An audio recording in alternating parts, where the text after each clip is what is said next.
Miggity miggity, mic check 1 2, mic check 1 2. Random show settings, we are back, welcome back people. Apologies for the delay. I kind of messed up with the stream setup and stuff. I kind of messed up, my apologies. When I streamed Taz earlier, I think I streamed on the wrong channel, so I started to stream, then I ended it, but it took away the scheduled stream. Then when I came back to start Taz, or to start Random Show, that schedule stream wasn't up, so you guys had nowhere to chill. So apologies for getting rid of that first initial one, but we're here now. Big up everybody. Appreciate you. Apologies for not being able to put the actual stream up here previously, okay? But I'm here now. Cheers to everybody in the stream chat. Appreciate all of you. I see you all. Big up Jack Donahue Jr., Wagwan. Big up Joel MIA, what's going on, brother? Long time no see. Pre-bound for Loco, Jordan Ray, Sarlux, MX, Abe Martinez. What's going on? Coiler, Brendan Mollery. I see you here as well. NJ Ranger, what's happening, my guy? Addy Z. What's going on? Timo Kazi, what's going on? A few of you in here. Yeah, big up all the usuals. Gamebred Footballer was here as well. Big up him. Big up My Nuts. What's going on, My Nuts? Hope you're well. What's good, people? What's good? Anyways, long time no see, people. Hope you're well, hope you're good. Not long time no see. I saw it yesterday. What's on my phone? Obviously I saw some of you guys yesterday, so just trying to be dramatic here. But let's just roll on in. Let's roll on. Oh, got myself a nice little mug of tea, nice and boiling hot. Bit of honey in there, just to keep myself going. A tiny bit of splash of lemon. We're ready to rock, ready to roll. I'm not gonna lie, man. I'm looking forward to the little trip I'm doing on the weekend. I'm going to fucking Berlin this weekend for a little boozy, clubby weekend, spending most of my time in Berghain. So I will have some good reviews for those of you who care about that sort of stuff happening next week. I'll be posting probably my summaries. I might even do a little vlog. Maybe I'll film a little vlog. Maybe I'll take my phone, because I do have a little handheld like Joby sort of like thing that I can use to record myself, so I might do a little vlog out there. But I do plan to stream a bit. I will be taking my MacBook Air with me, and maybe the microphone, so I'll be able to stream and do a little bit of recording and shit. So that should be good, because I do have a pretty nice Airbnb, so why not take advantage of it? So I will be doing that while I'm recovering in between club nights, so that should be a fun thing to kind of look back on. And yeah, man, I'm looking forward to the break. I'm actually looking forward more to go to eat as well, because Berlin's got some really great Turkish food. Berlin might have some of the best Turkish food outside of Turkey, or Turkey as they say, Turkey. Honestly, the food is fucking phenomenal. They've got a massive Turkish population over there in Berlin, and they make some of the best food you've ever seen there. There's actually a specific, if I'm not mistaken, there's a specific restaurant in Berlin that only does vegetarian/vegan food. So it's only falafels and shit. They don't do any kebabs, no meats, no nothing. It's only falafels, and they usually have queues around the block and stuff. So I'm probably gonna go there, because in the last few months there's a new spot that opened up around my area that does really good falafels, and it's kind of reinvigorated my fucking taste and my love for falafels. So I'm gonna be balls deep in some falafels. There's also a pretty decent Asian scene in Berlin, oddly enough. A lot of really cool restaurants, specifically like Thai and Vietnamese. There's a cool little Thai Vietnamese community in Berlin as well, so the restaurants there aren't too bad. And there's also the place, I forgot the place, but there's a place in China that they're known for having really spicy food. I forgot the region. There's a region in China where the cuisine is mostly spicy, and I know they've got a couple restaurants like that in Berlin, but I don't know what the region is called. There's an area somewhere like that. So yeah, man, can't wait to do that. That should be fun. And also I might do another thing I might do as well. Yes, the Szechuan, that's it. Big up Jordan Ray. Yeah, it might be Szechuan. It might be that's the place. It might be that's the reason. So I know Berlin's got great Turkish, it's got great Vietnamese, and it's also got great Chinese, specifically Szechuan, and it's also got great Thai, allegedly. So I'm looking forward to that. That should be pretty good. And that's about it, right? And the other thing too they've got really good as well is that's Korean, right? Is Korean the one that do the bimbaps? That's Korean, I think, right? Those sandwiches and shit. So I think they've got pretty good spots that do that. And that's about it. And obviously the beers. The other place I want to go check out is the comedy clubs. I want to go check out the comedy clubs. Allegedly, they've got pretty decent comedy, English-speaking comedy clubs in Berlin, because you know they've got a pretty big expat community, English-speaking community out there. So I do plan to go to a comedy club. Let's see how that goes. That's my another plan. In between going to Berghain, I do plan to go to a comedy club. So that will be specific content I'll probably put up on a random show. So please kind of keep an eye out for that one. I might pop into one of the clubs and see if they've got cool open mic nights. But maybe the days I'm going are a little bit shit, because I know usually comedy club nights are usually best on the weekdays. And I'm going between Friday and Monday, so maybe they might not be the best club nights or comedy club things to go, but I'm going to try anyway. I'm going to try to go and see what the vibe is saying, so I'm really excited. I'm going to go this Friday, so you should be seeing a bit of a different mix-up of content. But before that, we're going to be streaming, we're going to be recording, making a ton of content. Obviously, this particular episode, as I mentioned previously, this particular episode of the random show will be only available for the members. So if you're not a member on the channel yet, be sure to be a member. If you want to watch it now, watch it now. But after the fact, this will be unlisted and only be available to members to view. So you won't be able to view it if you're not a member. So get involved, become a member. Link in the description. So one episode a week will be members only. The rest of them will be available for everyone to watch. And I'm also going to update the Patreon this week as well. So be on lookout for that one. I've seen a lot of people calling me out in the Discord about Joe Rogan not being funny and me not being able to follow through and find actually one funny special or joke that he has. I'm going to prove you motherfuckers wrong. I'm going to watch all of the rest of the Joe Rogan specials. They're coming. I'm doing it actually tomorrow because I've got a free day tomorrow. Or I've got, you know, more time because I've not actually, I've got time to go do it tomorrow. Obviously now I have all the time in the world, but I'm going to recording some Patreon episodes tomorrow, so be on the lookout for that. And yeah, man, loads of things going to be happening. Be sure to check out the show, subscribe, like, take part in the stream chat, all that good stuff. Appreciate you. But yeah, let's get big up Uche. We all know Jobo makes the best band me. Big up Uche, you're a legend. Yo, big up Robert Minnis. Appreciate you, man. Big up for joining. Thank you for being a member, brother. Appreciate you. Big up Uche, man. Oh, big up Jobo as well. That's one person, you know what? I'm not really big on the interviews thing or whatever. It doesn't really bother. Don't really care. But one person I would love to interview is Jobo. I'm not gonna lie. I would love to get Jobo involved. I'd love to ask Jobo some questions, man. Love it. But I think she's too sensible, too much of a grown up, too much of a well-adjusted human being to get involved in this muck. To get involved in our muck, our disgusting muck. Yeah, I mean, she would never get involved in this. She's a classy lady, but I would love to interview Jobo, man, to find out what, like, why, how, why did you leave? Yeah, all these questions, so many questions, you know.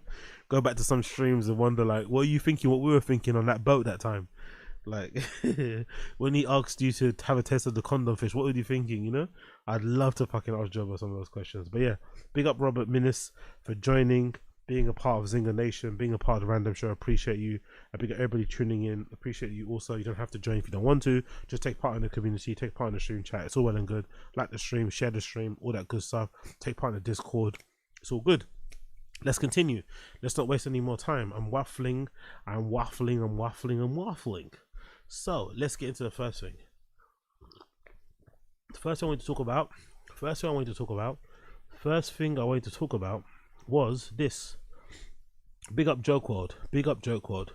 Joe Quad on his YouTube channel posted this recently, or just now, via his community page, which I'm shocked by, I'm not gonna lie. So Joe Quad posted the following on his community page. It says here, bear with me as I get it up here on the page, this year's most streamed podcast, right? Who would guess this, right? Spotify's most streamed comedy podcast, allegedly, according to, or not allegedly, Joe Quad was wrong to be able to get that data and give it to us. Look at that. Number 10, Two Bears One Cave. Number 9, Kill Tony. Number 8, Matt and Shane's Secret Podcast. Number 7, Bad Friends. Number 6, Smartless. Number 5, Smosh Raids Reddit Stories. Number 4, Armchair Expert with Dak Shepard. Oh, is that really a comedy or podcast? Huh. Number 3, This Past Weekend with Theo Von. Number 2, Call Her Daddy. Again, is that comedy podcast? And number 1, Joe Rogan, the Joe Rogan Experience, which again I don't think is a comedy podcast, but interesting comedy podcast there. Obviously, Rogan's still number 1. Theo's still number, in the top 5. No one else basically. No Fighter and the Kid basically in the top 10, right? No Fighter and the Kid. No Fighter and the Kid in the top 10. Oh yeah, big up Young Old Vibes. Appreciate you as well. Big up Young Old Vibes. Big up Young Old Vibes. Big up Young Old Vibes. Big up the queen that is Young Old Vibes. Appreciate you. Look at everybody that got a gifted membership. Make sure you thank Young Old Vibes. Appreciate you. Thank you for supporting the fucking Zinger Nation. Thank you for supporting Random Show. Make sure you thank Young Old Vibes for the 10 member bomb. Absolutely brilliant. Appreciate you so much. Thank you. Everybody that got a subscription courtesy of Young Old Vibes, make sure you thank the queen that is Young Old Vibes. Appreciate you so much. Merci beaucoup. But big up everybody joining in. Again, like I said, this episode is going to be members only. So if you want to rewatch this later, this episode is going to be members only. You should join, become a member. I'll just do one episode. I'm not going to be one of these weirdos that do all of them. Only one episode per week. I'll be streaming 5 times per week. So, you know, you get more free content than you do behind the fucking paywall. And also, oh yeah, tomorrow also what I might do. So I'm going to do Joe Rogan Experience. No, so Joe Rogan Is He Funny? And I'm also going to do a reaction to the Jamie Foxx comedy special. So if you haven't watched that yet and you want to watch that with me, I'm going to do a reaction. I'm going to upload it onto my Patreon. And I think there should still be some $1 spaces on my Patreon. If not, I'm going to make more available. But there should be some $1 spaces still available on the Patreon. So join there. I'll be doing the Jamie Foxx reaction on the Patreon. I'll be doing the Is Joe Rogan Funny reaction on the Patreon. And I'll also be doing a few other bits and bobs. So make sure you join. Make sure you get involved. Thank you everybody for tuning in. Appreciate all of you. I'll just kind of let these pass through and then we can continue. So yeah, anyone surprised by the list so far? I'm not too surprised. Of these pods, what do I listen to? What do I listen to on a daily? Matt and Shane's Secret Podcast I listen to all the time. Bad Friends, I don't actively try to listen to it, but if I see an episode on my main homepage, I'll click it because I think Bad Friends is easy, fun listen. It's not serious, it's super funny. I think I love Andrew Santino, Bobby Lee, and Bobby Lee's fucking, you know, connection and whatever that they have when they work and stuff. So that's quite fun. And of course, this past weekend, Fear of One, I'm always watching clips, always watching full episodes. So I do watch quite a bit. So I'd say I watch 1, 2, 3. No, that's it really, 3 in total. And of course, Joe Rogan, if it's a good episode. That's it really. Rah, it's not that many in it. That's 1, 2, 3. So I watch 4. I watch 4 of the 10. But 2 of them I watch more regularly. The rest I watch when I see it on my feed. That's not that good, innit? I think most of you guys in the stream chat, you don't watch Joe Rogan Experience like, oh, innit? I think last time I mentioned it, everyone was like, nah. I think I forgot one episode. Some episode I've recommended people to watch. Everyone in the stream chat was like, nope, no thank you. So I think most people in the stream chat, you guys don't watch the fucking show at all, do you? Joe Rogan Experience? I don't think so. I watch Rogan if he has a good guest. None says pre-ban for Loco. Dude, I only watch Zinger Nation. Big up KP, I appreciate you. Many years. Big up NJ Ranger. The only thing I still listen to on the list is Bad Friends. Cool. I will check out his episode later. He had with Tarantino. Oh yeah, true. I saw that too. Brendan Mallory. Yeah, good. Nice reminder. I just saw that on my Overcast. Let me get that downloaded right now. You just reminded me. What a fucking legend. Big up Brendan Mallory. I just saw that on my Overcast pop up now. But he had an interview. Yeah, Roger Avery and Quentin Tarantino interview. So I'm definitely going to check that out. Quentin Tarantino, Academy Award-winning writer, producer, director. Roger Avery, American Academy Award-winning director and screenwriter, producer, known for Rules of Attraction and Pulp Fiction and shit. So yeah, I'm definitely going to be checking that out as well. I'm assuming they got some sort of project happening, right? They're not going to just sit down with Rogan for no reason. I'm curious to see. I can't wait to watch like Tarantino's coke rants, because yeah, he's got a very cokey, twitchy persona. Maybe because he does a bunch of drugs, but I really am curious to see what he's going to be like. Big up Ruben Rivera. Don't even listen to podcasts, rather watch along with Random Show. Rah, man. Big up Ruben Rivera. Appreciate you, brother. But I'm hearing this more often. I'm curious about the Reddit stories one. Yeah, Smosh. Yeah, what is that? I've never heard of that. What is Smosh Reads? What is that? I've never heard of this. Smosh Reads Reddit. What the fuck is that? Who hosts this? Shane Top, right? And friends react to unhinged Reddit stories. Okay, cool. So they what do they do? Who reads Mosh? Shane reads the stories every week, joined by 2 guests. So I guess they just pick random stories from Reddit and they read and react to them because people always post random weird shit on there, right? Okay, this seems like a pretty good premise. I'm not gonna lie. That I would probably watch this. You know what? Now I'm thinking about it. If I was to watch a podcast like without even thinking, I think I'd probably watch this. This seems like an easy thing to check out and listen to, right? Just a bunch of guys sitting down, joking around, reacting to fucking crazy Reddit stories. Easy. Rogan and stuff is like, oh, you don't know what you're gonna get. You know what I mean? You don't know what you get with Rogan. Cooler Daddy, I've never listened to, so I don't know what that's like. Even when they got good guests, I never listen to. I just see the sound bites of the clips online. Few of them this past weekend, I check out quite often. Personally, I'm not gonna lie, I do enjoy it. Although nowadays, I'm not too sure if you guys are the same. But I don't watch Theo Von's podcast anymore on his own. I used to only like it when he did his solo pods, but now I only tune in when he's got a good guest. Or guest in general. I don't usually watch his solo episodes anymore. I don't know if you guys are the same. I kind of stopped watching them. I think they kind of got a bit too samey. It was always like addiction stuff and, you know, imposter syndrome stuff. I kind of got bored of that shit. But when it's like him interviewing people and being funny, I always check it out. But I don't really watch his solo ones anymore. Armchair Expert with Dax Shepard. It's been a long time since I watched Dax Shepard podcast. I'm not gonna lie. I think the last time I might have watched Dax Shepard might have been during the pandemic, COVID lockdown times. Might have been around that time. I'm not too sure if he still got that same girl that he does it with. She kind of looks Indian. She kind of looks Asian, Indian, MIA type of Sri Lankan vibe. Not too sure, but he does it with her. I don't really watch it too much. I'm not sure if she's still there. Smartless, I don't know who that is. Bad Friends, obviously I watch time to time. Matt and Shane's Secret podcast, I listen to quite a lot. Kill Tony, not really, to be honest. Unless I'm doing it on here, I don't really listen to it in the background or anything. I only watch it on stream with you guys. And Two Bears One Cave, never. Unless I'm watching it with you guys as well. So yeah, pretty crazy. Pretty crazy.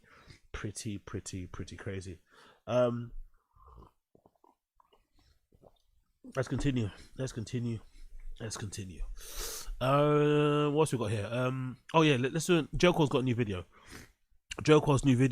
Comedians roasting Joe Rogan. I know some of you guys don't like Joe Cole, but this is a good title of a video. I haven't watched it yet. I don't know what's going on. So please, let's give Joe Cole space to impress us. I know some of you guys don't like him, but let's give Joe Cole a space to impress us, to surprise us, to delight us. This could be good. You never know. So big up comedians. Big up Joe Cole first of all. Comedians roasting Joe Rogan. Let's see what he's talking about here. What's the deal with airplane peanuts? From full-on comedic impressions. He has elk written on a Jack Link's beef jerky bag and on its shirt arm tattoos. You went to a real professional for that. I'm a millionaire.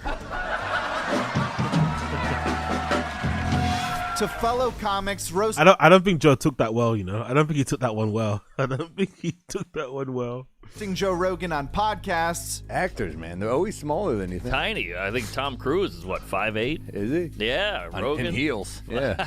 Rogan 5'1". Even Joe Rogan knows there's plenty of good jokes to be made at his expense. Like, I would shit on me. Like, some other comic, I would make fun of me totally. What would you say? Oh, I'd say terrible things about steroid use, insecurities, being short. And these are 10 of the funniest times that Joe Rogan's been roasted by his friends, Okay, both to his face and behind his back. You hear something here? Yeah, I It's hear them. Oh, it's wrestling. It's Joe Rogan. Is it? Yeah. What? Where? Next It's not door? in the back of all of our heads of America right now. I wouldn't be surprised if Rogan did implant a chip, just secretly, just like, what's up, man? And just high five and then chip into your hand. And he just watches over in his fucking icicle that he just sits in nude on 40 different stimulants. Third eye, fifth eye, 7 eyes, just fucking. Oh, he dropped a fucking chakra the other day. I was walking behind him, and a chakra fell right out of his pocket. Oh my gosh. And I had to I pick love up Nick and Schwartz. Yeah, I caught him in the bathroom, and his body was full on from the movie Cocoon. When it was all gold and shiny, and you have to like look away. Yeah. And he was like, oh, and then he pulled his pants, and I was like, what the? I saw him eating owl nuggets, bro. Straight owl. Oh, dude. 100% pure owl Jesus nuggets. Eating them out of a Christ. fucking bag, uncooked. Dude, that's what he does, man. Dude, he had a fresh quart of moon glow, bro. Oh my Yeah, God. just iridescence off the fucking moon, bro. Yeah. Dude, no rules, that guy. I saw him take a grenade that was just filled with soil and just swallowed it and f***ing detonated it. Oh, And it was just pure soil from Egypt. I don't even know if they have soil. And it just detonated, and then all of a sudden... It's an ab workout. Yeah, his whole abs were like perfect, and then a golden cat ran out of his house. Oh, wow. Yeah, he doesn't play. And where was that locally? Dude, that was in the middle of the 405 freeway. Oh my God, man. Yeah, it was nuts. He does some of his best work on the 405. Oh, I saw him suck the cystic fibrosis right out of a kid once. Oh my God, he is a healer too? Rogan starts talking about polar plunges, and Louis starts pointing out, do you realize how ludicrous that is? When you talk about life, there are people who are slaves making iPhones, and you're talking about polar plunges and saunas. His thing, if you were to sort of like if you were to like give the elevator pitch on what Joe Rogan is, it's like it is quite wild that Rogan thinks like having a really cold bath is like equivalent to working a really like mundane, soul destroying, hard, manual labor job in it. Don't you find that fucking interesting? That in Rogan's brain, just taking a really cold bath is equivalent to really doing really hard things in life in general. There's some sort of through line between the two things. And if you can have really cold baths, it means you're going to crush everything else in your life. It's like, what? Huh? Okay. Whatever you say, bro. The everyman. Yeah. He's the guy that everyone can see themselves in, but it is also like he does shit that nobody's doing, dude. Yeah. You want to be a better man? Bo hunt a moose for dinner. Yeah, to kill your own dinner, choke somebody out that has a high-level black belt, go do a polar plunge. Yeah. Just today, I broke a guy's arm. I killed a mountain lion with my bare hands. It's just sort of, but it's like not an everyman, but that's still sort of his thing somehow. I have no idea how. He was a hardcore everyman as a millionaire. Like he didn't give a that's a really good point. I've said it previously before. I think these guys' real talent, and I think it's obviously not the same now, but in the beginning, in the early days, their real talent was their ability to pretend like they were everymen when they weren't. Yo, big up Asad Aziz. Wagwan. If Oz cold plunged, he wouldn't have been fired.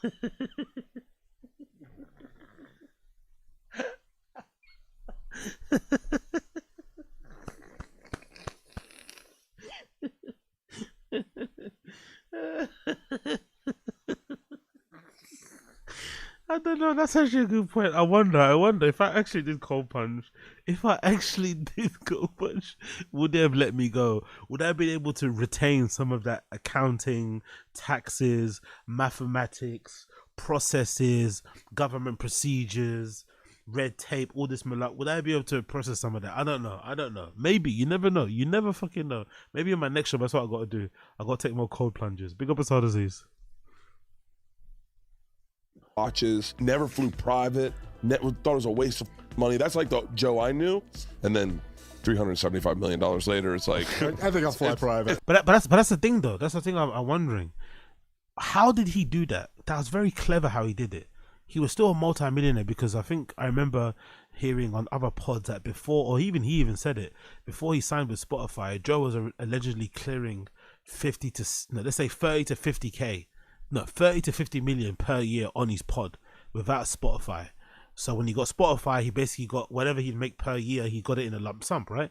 But he was still filthy rich. So I wonder how he was able to play the role of the everyman. Was it because he purposely took coach and he was quite humble in his appearance and he didn't do any crazy extracurricular activities and didn't really speak about it that much? I wonder how he was able to play regular dude and hoodwink so many people into believing that he was like just like you and I, when really he's never been like you and I. He's always been quite wealthy. But obviously nowadays he doesn't really do that anymore, and people have kind of seen through it. And I think he doesn't really care about talking about, you know, what he has and what he makes and shit. But I wonder how he was able to do it in the beginning, because that's the talent they all had in the beginning. They all did it really well, playing the everyman. Big up NJ Ranger. Never flew private? Wow, what an everyman. Exactly. Rolling eyes face. Exactly. Rolling eyes face. Exactly. Man face bombing. Exactly. He never flew private. Never got first class fights. Wow. Never had a driver. Never had an assistant. What an everyman. He's just like me. He's just like you and I for real. Big up NJ Ranger. I think I like watches too. Yo, big up Chris Mack. By the way, I love that Joe Rogan's favorite show is Marvelous Mrs. Maisel. Yeah. Like, isn't that the sweetest when every now and then he's like, have you seen this show? He's like, here's my new bow and my medieval armor. Have you seen the show's Kimmy Schmidt? It is so good. You're like, what the is your life? Like, it's so wild to me. He just goes around in like woolly mammoth bones. Yeah. And he's just like, have you seen Amelie in Paris? Yeah. Whitney looks way more healthy here, isn't it? Or way more like nice. I don't know what happened. No, nice, but you know, she looks different here, isn't it? This is definitely filmed ages ago because Schwartz hasn't got that Hitler haircut. Whitney looks really good here, isn't it? I wonder what happened to her, man. But I guess it's just up and down and woman stuff. I don't know. But Whitney looks really good here. Like, what? I love the shows that he watches. It's so endearing. Where the fuck is Joe Rogan right now? He's right there wearing a fake beard. Yeah. Oh, Zakamiko, the guy that got Taz demonetized. I think so. I don't have any evidence of it. But this motherfucker may have been the reason why I had to even seek employment in the first place. This person might have been the reason. Potentially. I'm not sure if it's true. Allegedly. I'm not sure if it is true, but he might have been the person that got Taz banned in the first place or got Taz demonetized, allegedly. Because I remember previously to me getting demonetized, I got like a strike or takedown notice for a video that I did, for a clip that I took from a stream where I said something about him and it got taken down, and then straight after that my channel got demonetized with no warnings, no strikes or nothing. So when I see him, I get a little bit scared.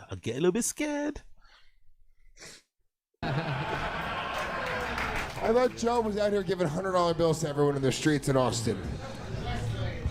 What happened? Me and Tony aren't commenting because he still answers our texts. Yo, big up Uche. Yeah, so I might as well start another channel, exactly, just in case. And yeah, I probably will. I'll probably do another clips channel, and that'll be my backup. You know, I've got so many backups now. But yeah, I'll probably do a little clips channel just to make sure. Yeah, big up Sarlux. Yeah, it was a bit sucky, but to be fair, you know, it kind of is what it is. I was going a bit too wild anyway, especially early random show years. I was going a little bit too crazy, you know. So it's probably for the best that I kind of, you know, got demonetized, got time to chill and reassess my things and not be as more loose, because I was treating YouTube like fucking Kick. I was treating YouTube like Rumble, you know. I was treating YouTube like D Live, you know. I was going a little bit too crazy.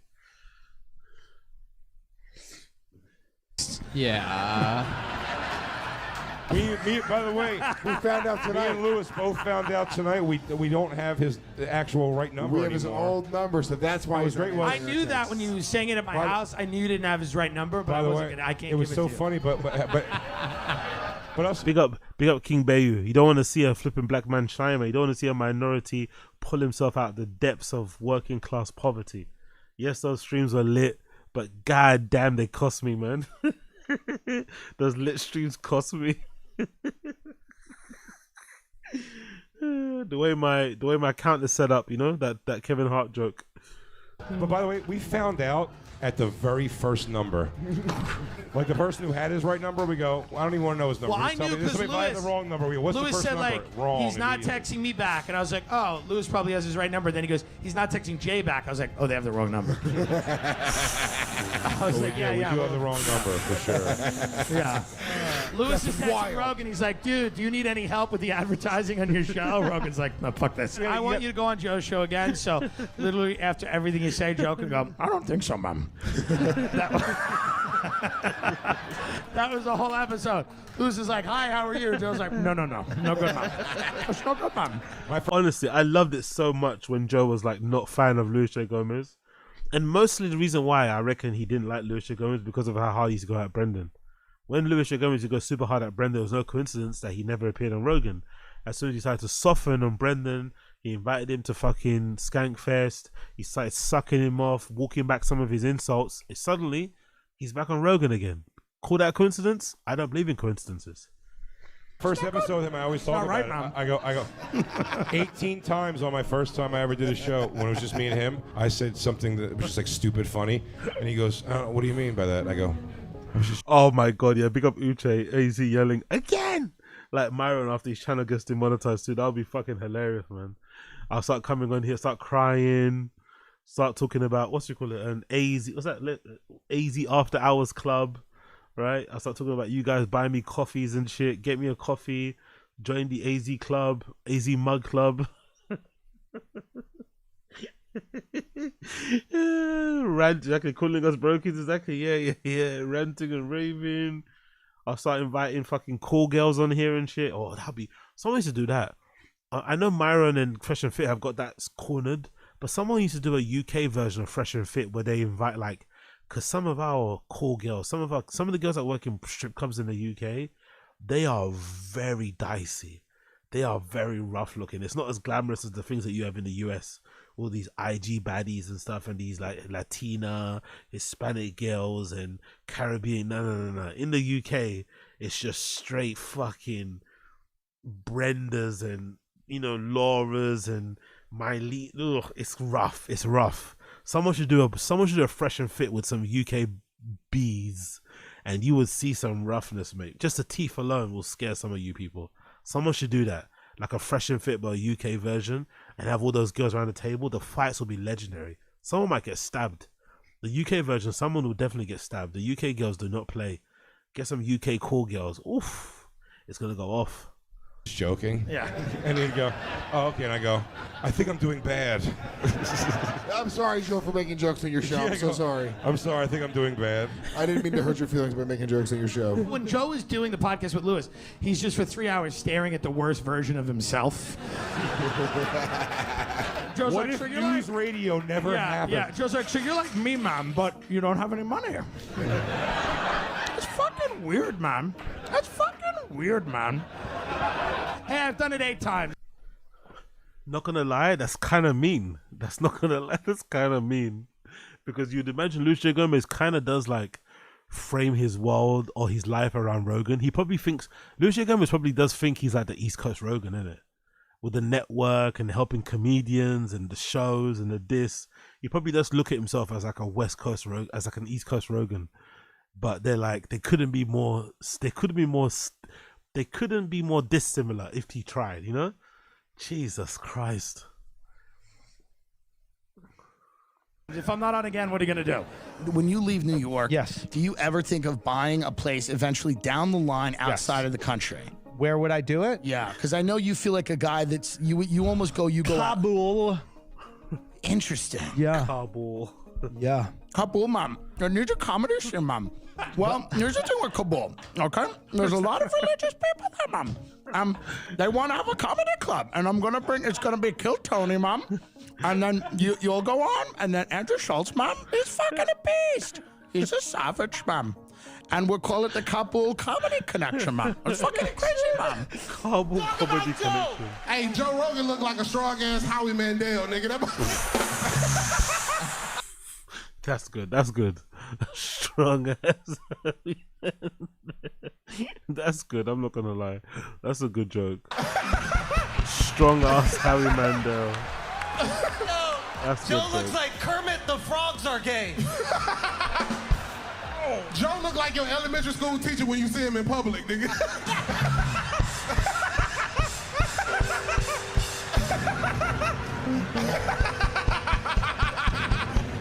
My buddy went on stage and she tried to like take his belt and whip him, and he was like, "No." He was like, "Stop!" But then she was doing that. She was dominating this guy, and I was like, "This is kind of something's going on." And then she lifted her arm, and she had armpit hair, and I was like, "What the fuck?"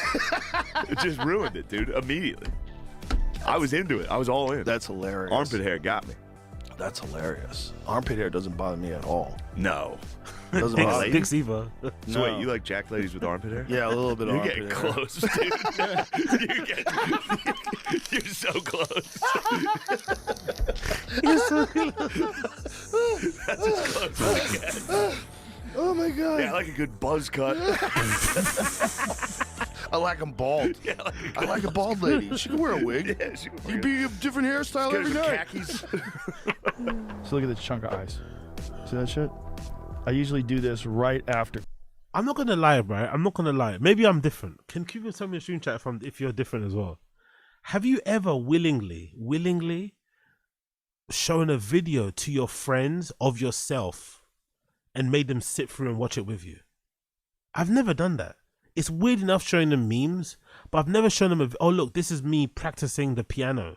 This is me playing football. This is me perfecting my fucking snooker fucking whatever, where you break the fucking balls. I don't know.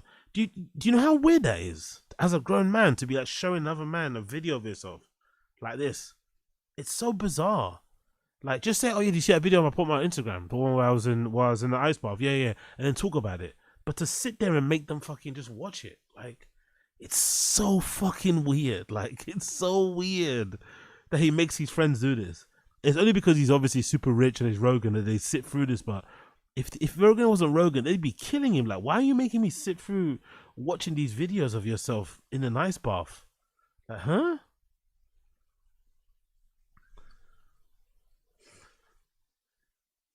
Cardio. So this is like a cardio session. Wow, dude. Yeah. You look like he's so small. He's so small. It's a little thing that he did, the little jiggle. He's so tiny. This is right after cardio. So this is like a cardio session. He's so tiny. Dude. Yeah. You look like one of those turkeys when they tie it up and it gets all like kind of like lined out. What? You know what I'm talking about? When they put that rope around that he didn't like it. He didn't like it. The ham and it's got all the fucking. Oh, my six pack. Yeah. Damn. My six pack. Yeah, yeah, it is, bro. I didn't know what that end game could be like, baby. That's freaking wild, dude. Congratulations, man. I love it. This is the mini. I'm jealous of Yeah, a the person. 5 was the best size. That's and then all you finally need. went back to it. Look at Exactly. This thing disappears in my hand. Look at That's this. perfect. How little that is. You So got a perfect. crazy gorilla monkeypox hand. Yeah. Fucked up Look hand. at that thing. You got fucked up Look hand. at that. Dude. You're gonna climb the Empire State. They're not. They don't fit most of my body.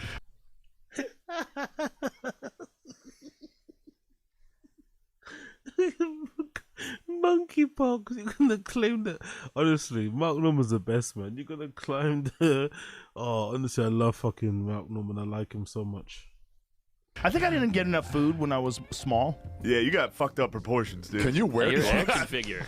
For real, you look like a gorilla up on stage. Someone in my ancestor f***ed a monkey. You're a silver hack. They said it. Yes. Yeah. Mark Norman continually calling Rogan a hack is crazy. You're a silver hack. Yo, I don't think. Oh, honestly.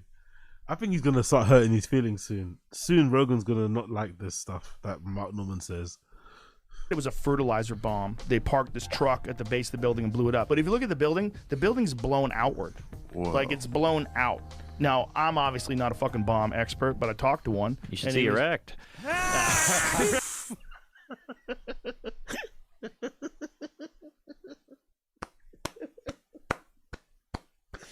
Oh, no, bomb expert.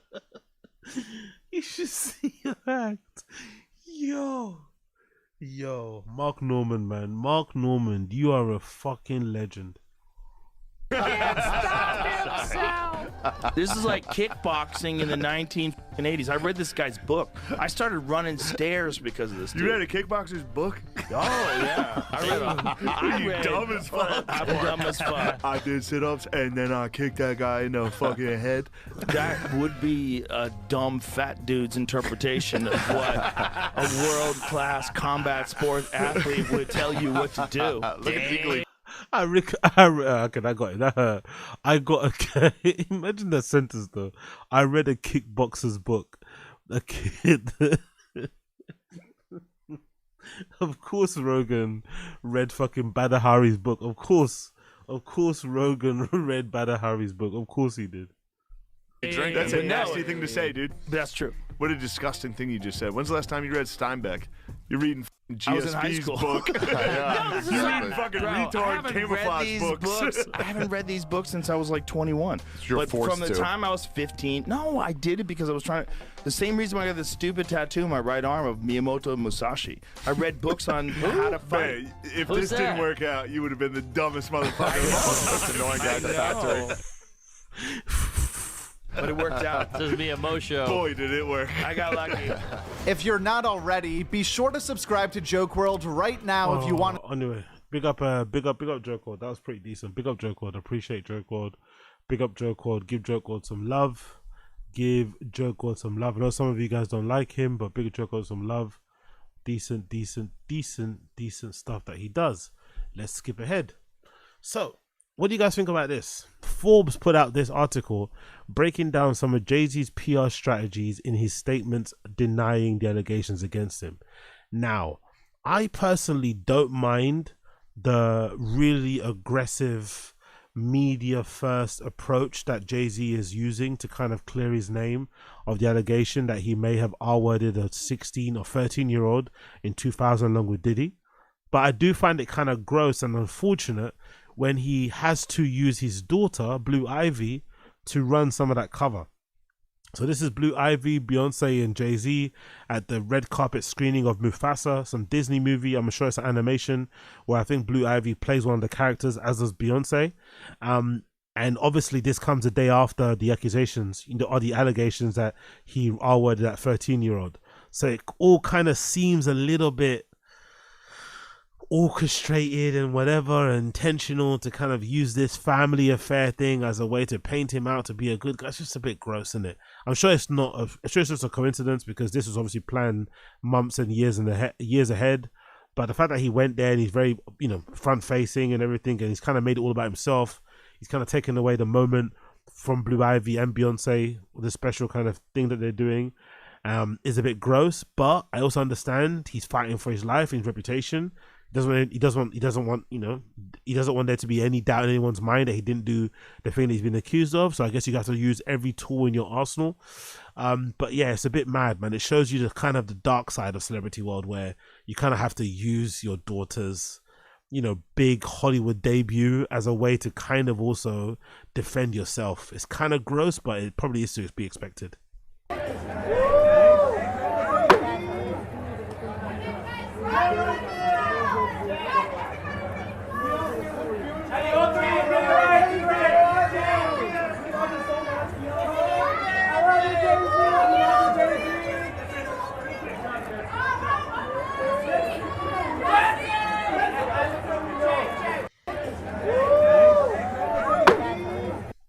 Yeah, big up Chris Mack. Exactly. Oh yeah, big up Andy Ward. It's always grapey on the random show. Exactly. Big up Chris Mack. Yeah, Jesus, how old is Blue Ivy? Had much exactly. Blue Ivy will definitely make you feel old. I think Northwest will make us all feel old. Northwest will make us feel old. Saint will make us feel old. Blue Ivy will make us feel old. These kids and definitely I was thinking about them the other day. What's the kid? The guy from Coldplay. His kid. You remember when Coldplay had a kid? I think the kid's name is Apple or something. Remember, that was one of the first kind of like weird celebrity names that was all over the media. I think when that kid becomes like 21 or 25, that Apple kid, I think we're all going to feel collectively very old. But yeah, Blue Ivy is growing up immensely. We saw her literally like a little girl, and now she's legitimately like a grown-ass young lady. I think she might be like 13, I think. Is Blue Ivy 13 or 15 or something like that, around that kind of age group? So yeah, but celebrity kids also grow super quickly. Way more than regular kids, I think. Maybe because they're always online, or you always see them on the media. Maybe because they go to like better schools and eat way better food than us. I'm not sure, but I feel like celebrity kids grow up super fast. But yeah, man, maybe Jay-Z did use his family as a way to kind of whatever. I don't know if I have a problem with it. I'm not too sure. Because if you're fighting for your life, you have to use every tool in your arsenal to fight and to clear your name, especially in the court of public opinion. You can't just let the courts do your bidding. You kind of have to fight it on both fronts. You have to fight it in the media. You have to fight it PR. You have to fight it, in the courts, privately. You have to do it all at the same time. So it kind of is what it is, but it's a bit mad. It's a bit unfortunate for Blue Ivy because it's a big moment for her.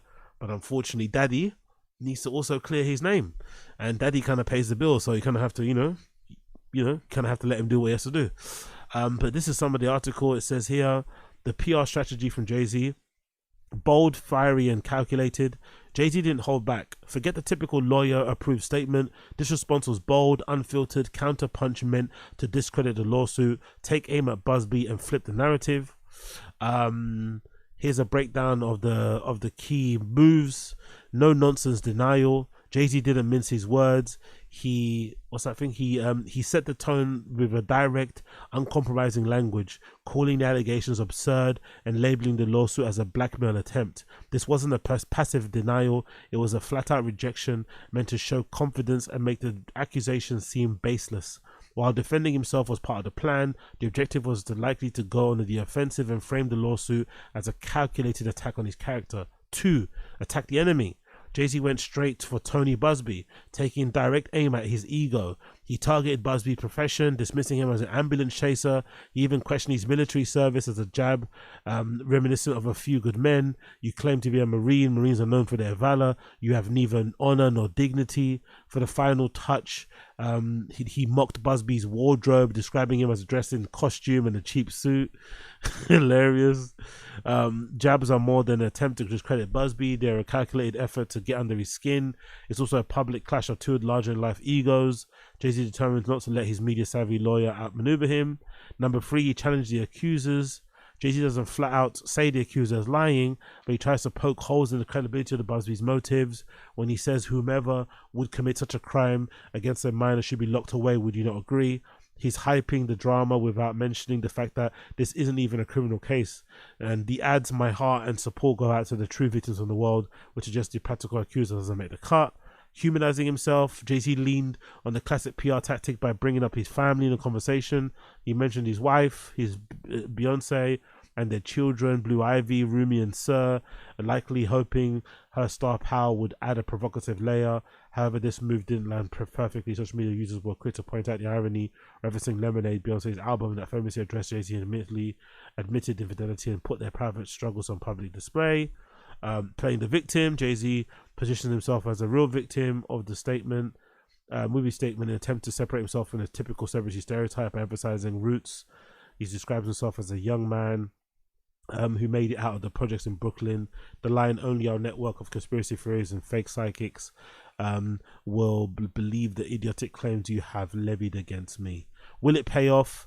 The statement from Jay-Z is anything but subtle. Instead of sticking to the careful, polished narrative, he's rolling out the hodgepodge of tough talk, personal history, and brand clout, all smashed together to force a shift in conversation.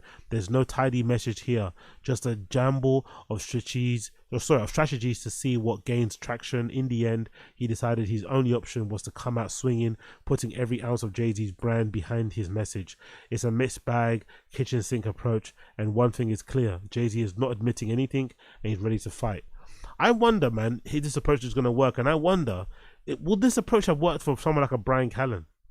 I said from the beginning that I think likely the allegations against Callen are true, especially the one where it's mentioned that he tries to hook up with that girl in the fucking dressing room or changing room of an American Apparel. That sounds very much like something that Callen would do. The R accusation, I'm not too sure about, to be completely honest. It sounds like he was into some rough play. That lady might have been into it as well. She might have changed her mind after the fact, but I think the other allegations he was definitely guilty of. But I think if Brian Callen would have put up a bit of a defense, especially considering how much of he's like a Z-list celebrity, I think he probably wouldn't be able to bounce back, I think if Brian Callen put up more of a defense, he would have been able to bounce back. But I think his guilt probably took, center stage, and he really couldn't fight it because deep down he knew it was true.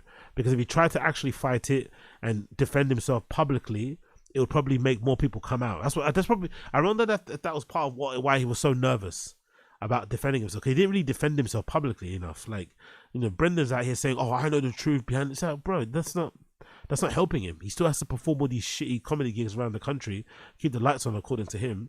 So Brian should have probably been the one to really defend himself because, his career has never recovered from that. He just about had a career before the allegations. When the allegations happened, whatever little career he did have went up in flames. So I'm surprised that he didn't. But I guess in this world of allegations, it's probably hard if you're not a pathological liar like Brendan to really defend yourself when you know deep down you did it. It's probably very difficult to do. Maybe. But in this particular instance, I just find it funny in media in general how a lot of people were quick to agree or to believe that Drake was a pedo, right? When Kendrick put the spin on it that he likes young girls, which again may be true, who knows? But I do like the fact that people are refusing to even entertain the idea that this could also be true about Jay-Z. You know, I just like the schism, and I guess because we all live, it's a quite a tribal society we live in at the moment, or we live in tribal times. People want to back their guy, back their person, but I just find that the interesting part. Like, one thing can get completely dismissed, but one thing is completely true. It's like maybe we should all, you know, maybe they should all be, you know, we should all kind of wait to see with all these allegations. But I'm curious to see how this plays out. Very curious, because like I said previously in another episode, unfortunately, if Jay-Z does end up proving this to be frivolous, this will involuntarily help out P. Diddy. That's the wild thing about it. Even though we all believe P. Diddy to be true, these allegations against him to be true, if Jay-Z is able to prove this Jane Doe is talking shit and just trying to get money out of him, he could involuntarily help out Diddy. Wild to consider, but that's entirely possible. Absolutely entirely possible. So let's see how it plays out. But I'm not mad at his PR strategy. I guess you have to do what you have to do to clear your name and to keep your head and body out of prison. Here's some other pictures of them here at the premiere. You see Beyonce there looking fabulous.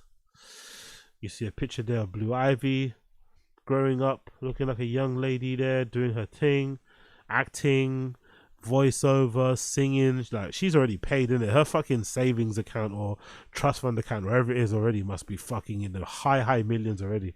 And she's already like, she's not even like 15 or 16, like crazy, crushing it. And then of course you got the picture here of Jay-Z, Beyonce, and Blue Ivy as well. They're doing their thing. And of course this famous video I just wanted to show you, because I'm sure some of you guys have seen. Have you guys seen this video? I'm sure you guys have seen this video of this of this person who looks like Jay-Z but isn't Jay-Z. That went viral many years ago. Hey, she's a runner, she's a track star. You guys remember this? This person's fucking, it always makes me laugh when I see this. They do look so similar though, innit? It's fucking wild how fucking similar they look. Absolutely crazy to think how similar they look. At first I thought it was a face swap thing, I'm not gonna lie, but it's not. Just a person that looks a lot like Jay-Z but isn't. Madness. Big up this person. What else do we have here? Oh, have you guys seen this? Floyd Mayweather chased out of Hatton Gardens in London. The public are angry. So if you guys know, or you don't know, Hatton Gardens in the UK is like in West London, and that's basically the area where there's a lot of like jewelry stores, diamond stores, gold stores, all that malarkey. I think there's a huge street where they sell this type of stuff. It's quite cool to go down and watch. There's also a big Jewish community there. I'd imagine there's probably a big Israeli Palestinian community there also, and I guess some of those guys are not fans of how quick. I don't really know why. Like, someone maybe the comments will know, why is Floyd so like super into Israel anyway?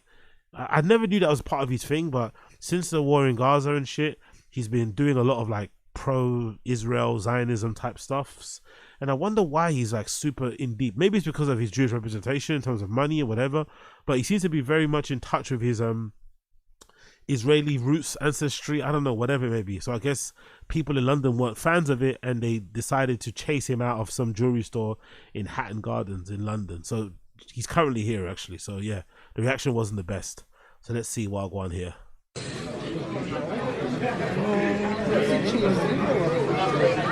Yo, big up Angel Ranger. The motherfucker's literally illiterate, AZ. Don't expect much. Yeah, true.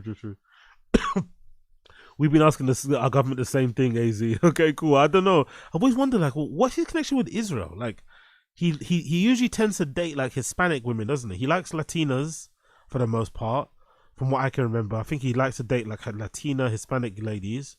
So it's not the women. He doesn't have a house out there or anything, I don't think. I don't know, what's the fucking Israel connection about?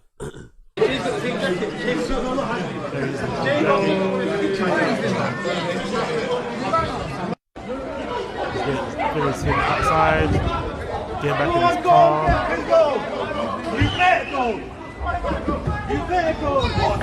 Jump in his car, he go shot his pussy.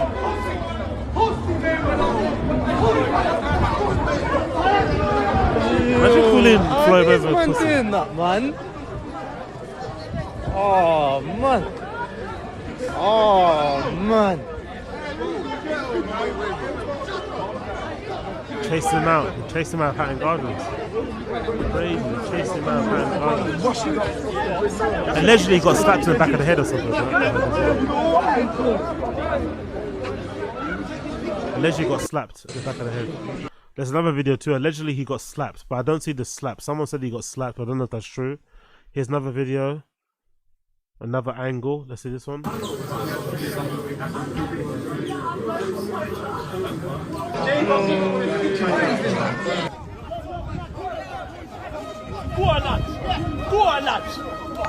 Wow. Yeah, big up, Saad Aziz. Also, who cares if Floyd endorses Israel now? What is he going to do? Use some of that boxing he's been doing? Big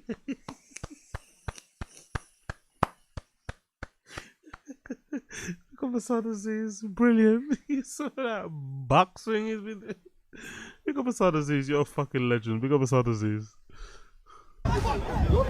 Money Mayweather just got punched up, bro. Really? You got punched up? See, there we agree. Someone punched him up. Get these motherfuckers. I got you.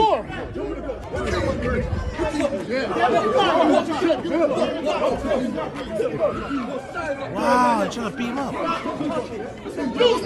They're trying to get me. Good security. W security. W his team. W his team. W his team. W security. Wow. They rushed him out of this. They rushed him out.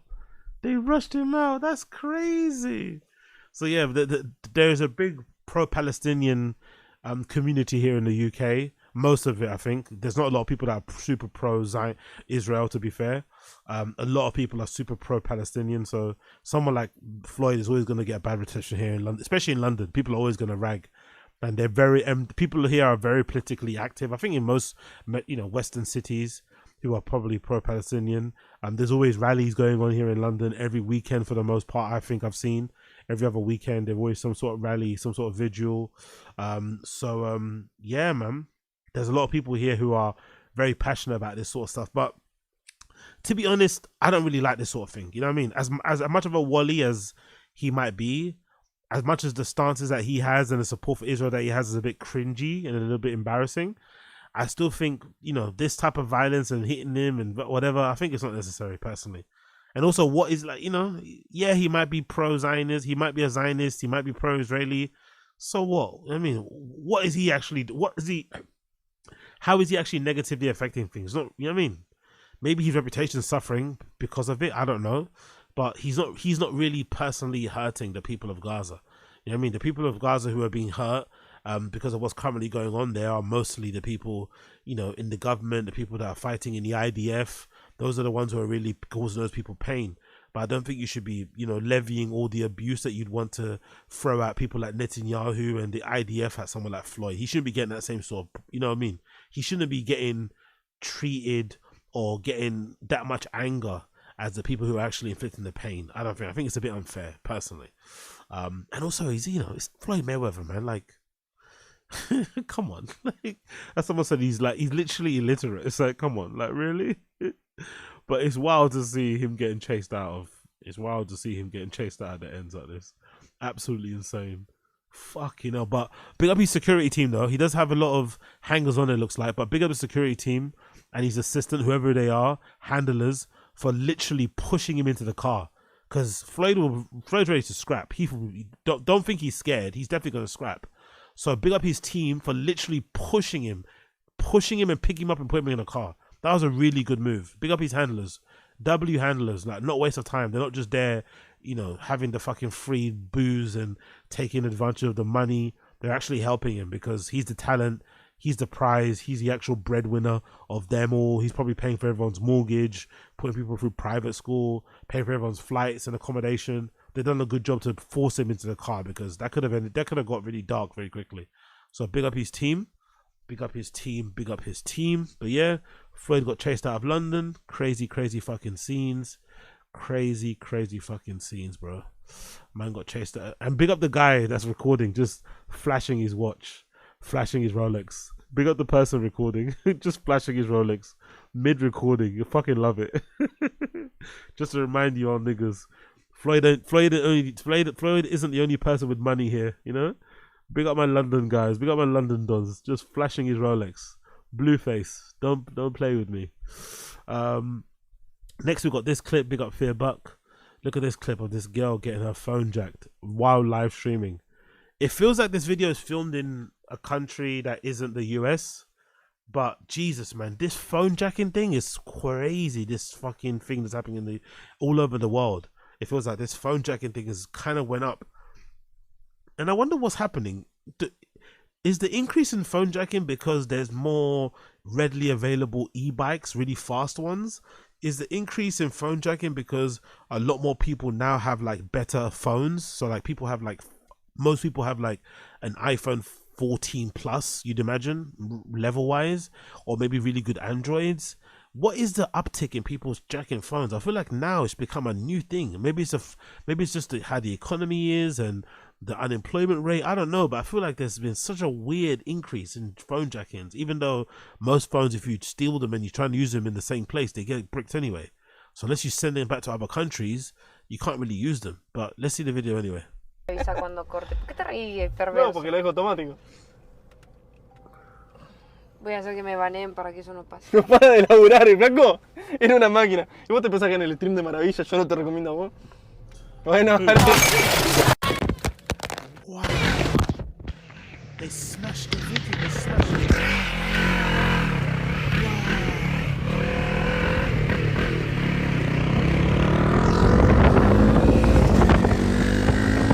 Avisa cuando corte. ¿Por qué te ríes? No, porque lo dejo automático. They smashed the window. They smashed the window, bro. The window. I thought the window was down. They actually smashed the window. You see them coming up from the back. Look, you can see the guy's helmet. You see the guy's helmet there. Look, you see them there in the corner. You see them right there in the corner. Right there in the corner, you see them in the rear view. And then they smashed the window to grab the phone. They smashed the window. The phone drops and then he picks it up. Crazy. Runs, jumps on his friend's moped, and they zoom off. He sees the camera recording him, and then he covers the camera with his thumb or his hand. Fucking crazy.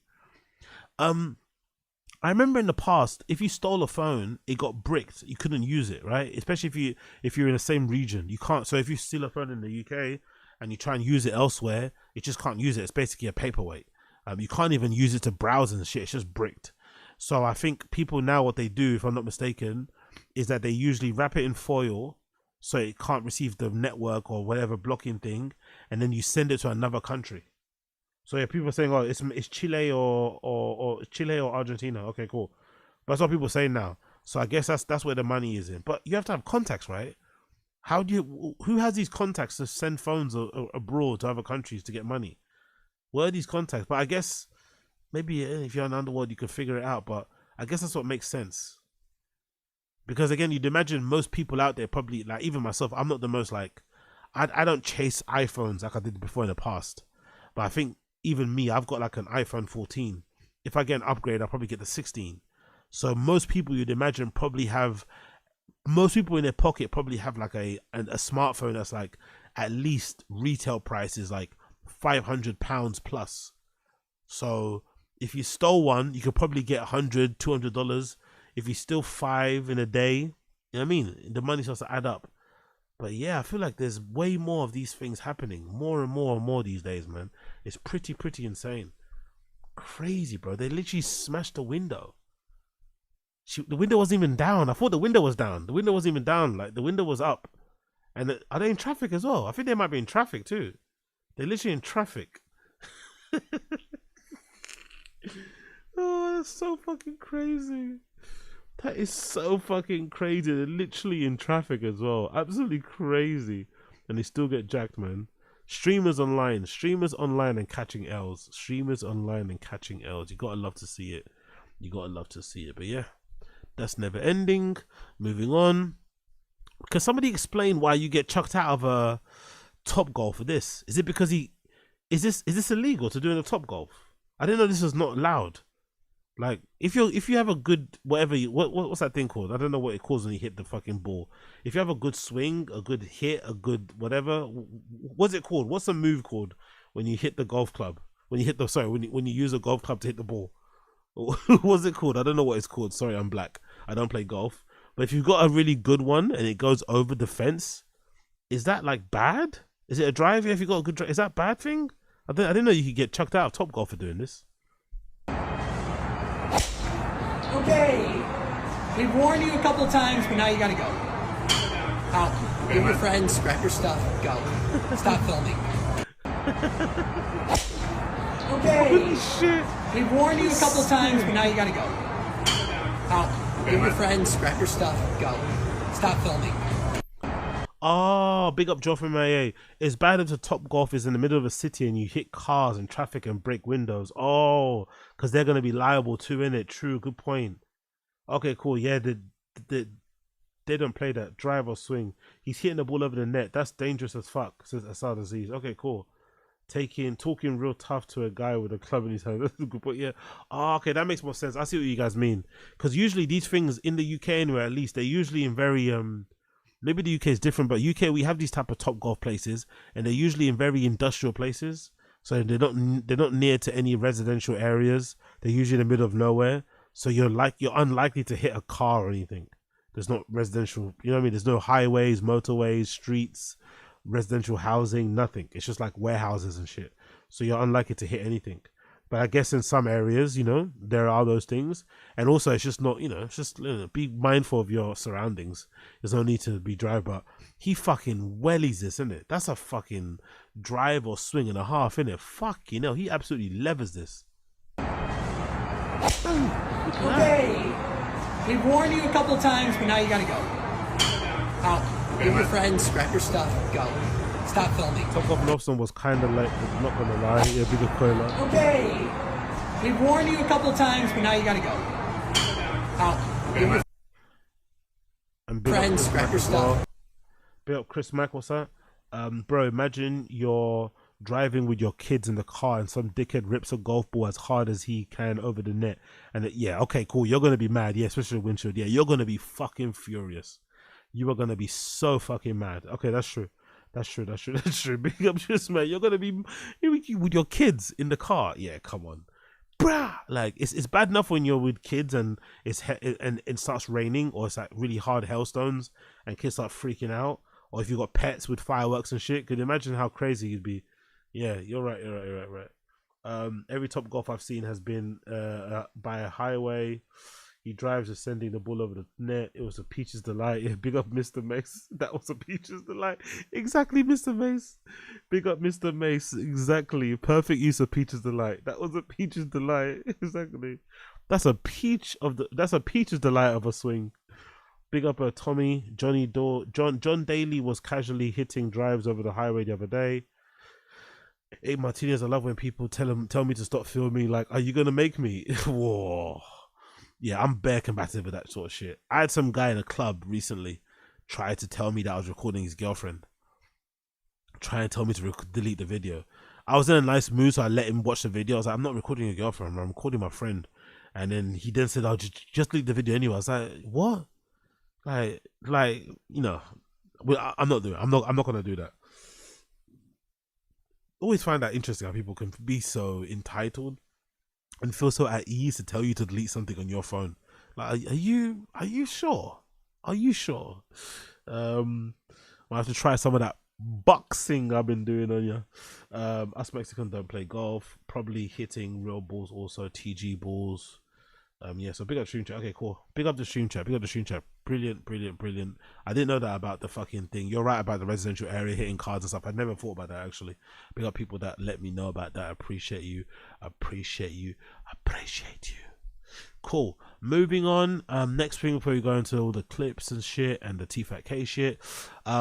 This girl, look at this, Eagles Nation. Kylie Kelsey has surpassed Joe Rogan as the #1 podcast on Spotify and Apple Podcasts after 1 episode of Not Gonna Lie. I'd have no idea who this girl is. Is the surname the same as Travis Kelsey, or is that a different spelling? This girl, is that the same spelling as Travis Kelsey, or is this a different spelling? Kylie Kelsey, or Kylie Kelsey, whoever her name is. Allegedly, she's got a podcast that's called Not Gonna Lie with Kylie Kelsey.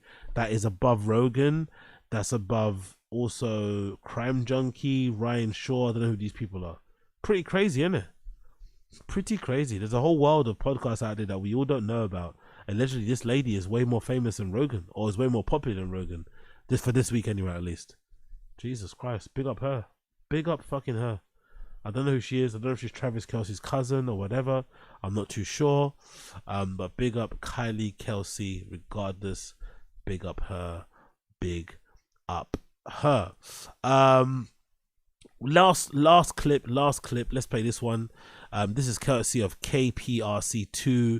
Click to Houston. What happened when KPRC2 was assaulted during a report on a Pasadena car dealership? You know how much I like some of you. I love some of your fucking car dealership drama in the United States. So we have to play this. This is a fucking fantastic video. Big up KPRC2. Click to Houston. Let's play this view. It is a story that you'll see only on 2. A woman says that she went to test drive a used car but was asked to pay $1,500 as a down payment. When none of the vehicles worked, she tried to get her money back, but the dealer said no. And that's when she contacted our KPRC2 help desk. And the help desk went to work. Gage Golding went down to the dealership to try to get some answers and ended up getting assaulted. This happened at the Strawberry. Oh, big up, who said this, sir? Big up Johnny Sneed. She's Travis Kelsey's sister-in-law. Okay, cool. Big up Johnny Sneed. Appreciate that. Road Auto Sales in Pasadena. Gage breaks down now his eventful day. Yeah, big up Tony FM. When we do these stories and confront businesses, we usually are met with one simple answer: please leave. And we do. We abide by that. But this story was different from the get-go. For starters, I'm just a little bit different. I took the approach of just a regular person going to buy a used car for cash. I love his smart casual wear. I love when these TV presenter guys do smart casual. Look at his smart casual fit. Look at when he's not in a suit and shit. Look at his smart casual fit. I'm just a little bit different. I took big up this guy. Big up him. Big up Gage Golding. Big up Gage Golding.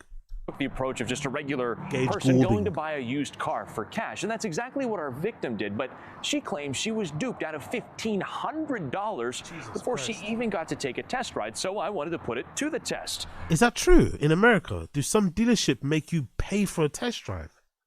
Huh? When did that start happening? What's that all about? Pay for a test drive. Maybe put a deposit, maybe put some money down so you bring back the car. But to pay for a test drive, that's insane. Would they treat me the same way, or would they let me get a car, test drive it without even giving up any money? Well, we got more than what we bargained for. Don't touch the camera. Hey, you're being recorded. Hands off the camera. Before we get here, I need to tell you the story of how we got here. It begins with a young woman, Alicia Butler. I was really looking for a car that I could just pay cash. Her searches on social media landing her here at Strawberry Road Auto Sales in Pasadena. What, in America, can you not buy cars in cash in some places? Do they not allow you to buy cars in cash? Is that like to prevent crime or something? Why is she making that a point? Is that not a thing? You can always buy cars in cash in the UK. Like, what? Just before Thanksgiving. Like a lot of us, she doesn't need anything fancy, just a set of wheels to get her and her 3-year-old son around town. She told me you wanted this Volkswagen for $1,500. I'm like, yeah. They go look at the car, but it doesn't start. Same deal with a few others. The accountant comes in. She's like, okay, so we have other cars, but the owner wants to make sure we could take all the cash. Well, it's a red flag. Okay. But big up Jessie O. Good point. I think she means a car she doesn't have to. Okay, when she says pay cash, she wants a car not to finance. Who's financing cars this old? Honestly, man, Americans and your obsession with financing. Who wants to finance like a car these on the screen like that? Why would you finance a car like that? Just pay for it. Like it's $1,000, $2,000. Like, you know what I mean? Just pay for it. Just got it outright. Why would you finance that? £50 like.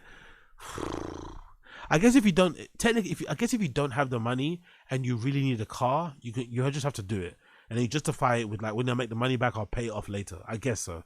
And I guess America's different. It's not like the UK. You basically need a car in most places to get from A to B. You can't survive otherwise. So you're basically at the behest of the dealership. They have you guys by the balls because they know you need the car. So eventually you're gonna buckle, you're gonna acquiesce, you're gonna fucking kiss the ring, and you're gonna give over your details, and here you go. Alicia trusts them. The lady coming back with no money, just a receipt. I'm like, no, I didn't pay for anything. I didn't want to even buy a car until I test drive it. From there on, I was like, well, can I just get my money? Exactly. Big up King Bayo. I don't understand it at all, man. I'm getting some brief understanding with these clips and stuff, but I'm not plugged in or aware at all. But I'm fascinated by it, to be honest, because it's a completely different attitude in the UK. We might have a lot more we're probably a lot more susceptible to like payday loans. I know people get crippled by payday loans in the UK here, and we're also susceptible to like catalog orders. I remember my mum back in the day was obsessed with that sort of shit, so they get people with like catalog ordering. But there's not a real big like thing of like financing. Even in cars in the UK, a lot of people buy their cars outright, unless you're buying obviously a really fancy modern car. But you don't go and buy like a Volkswagen fucking Golf from like 5 years ago, 10 years ago, and put that on finance. Like, that's fucking crazy. Maybe if you're buying like a fucking Lambo or like a nice BMW or like a Range Rover or something, new reg, fair enough. Even then, still no. But yeah, that's the difference. But I want to learn more because it's fucking absolutely fascinating. I'm not gonna lie. Money back, like, because I don't like how this just went down. She's like, well, it's already in a safe. We have to wait till the owner gets here. To this day, Alicia still doesn't have a car or her cash. I feel like I got scammed. I wanted to see if they would treat me the same way.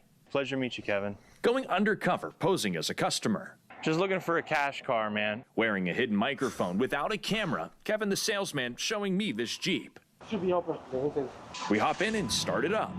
Fires right up. Okay. Do you guys do test drives or? Yes, sir. Okay. Let's see if I can move those two. Oh, that's okay. And little did he know, we weren't here for the car. Here's the deal, man. My name is Gage Golding. Okay. I'm with Channel 2 News, KPRC. Right. Sure. We're investigating your business here because of a dirty transaction that happened to a nice young lady. I wouldn't know, sir. If you want to call the manager, he's inside there. Yeah, can we go? Sure. Yeah. That's where we meet Dave.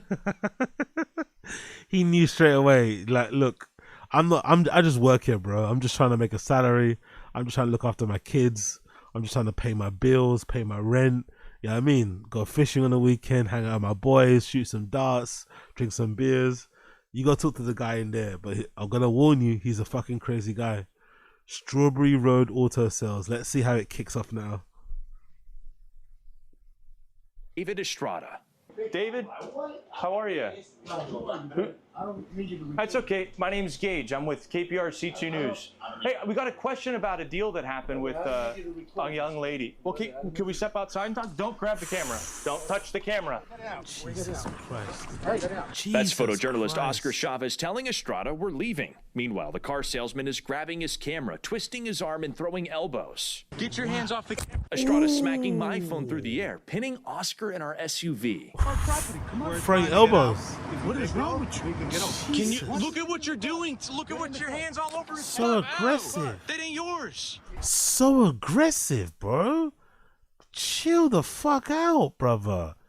God damn. All of this over his dealings with Alicia, which ended with Pasadena police hauling Estrada Of course. out in handcuffs So dumb. for assaulting us. Now, the goal of this story wasn't to create any drama. It was to get answers for Alicia and her family. And the good news is we did get those answers. She got a call from the office manager who said they would be overnighting her a check, the full $1,500 that she paid them. We're gonna check in with her and make sure that she does get that check.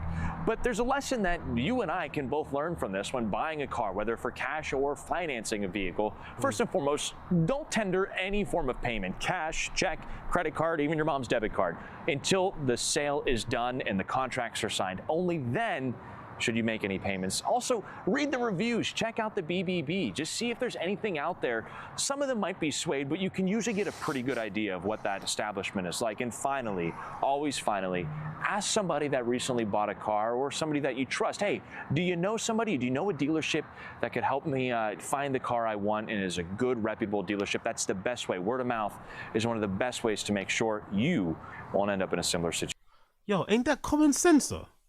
Isn't that? I don't even know much about cars, but isn't all the points that he made, those 3 points, those 3 recommendations, isn't that fucking common sense? Don't most people search on Google before they go on different places or different review sites, or ask around with their friends, or maybe post something on social and say, hey, I'm in this area, anyone know how to fucking buy a car? Like, isn't that common sense? People are just going blindly, walking down the street and just seeing a car dealership and walking in and saying, yeah, I'm going to buy a car from here. Not doing any due diligence, zero. No quick looks on the phone, no quick Googles, no quick calling of friends, no quick even popping by nearby businesses and asking, is this place good or bad? God, though, I didn't know some news channel had to tell you to maybe ask your friends for recommendation. I didn't know this is like a thing a news channel had to tell you. Holy shit. Hope that girl got her money back, but God almighty, man. Maybe some people do deserve to get scammed. But yeah, that guy was super aggressive for no reason. That was a little bit too much, that.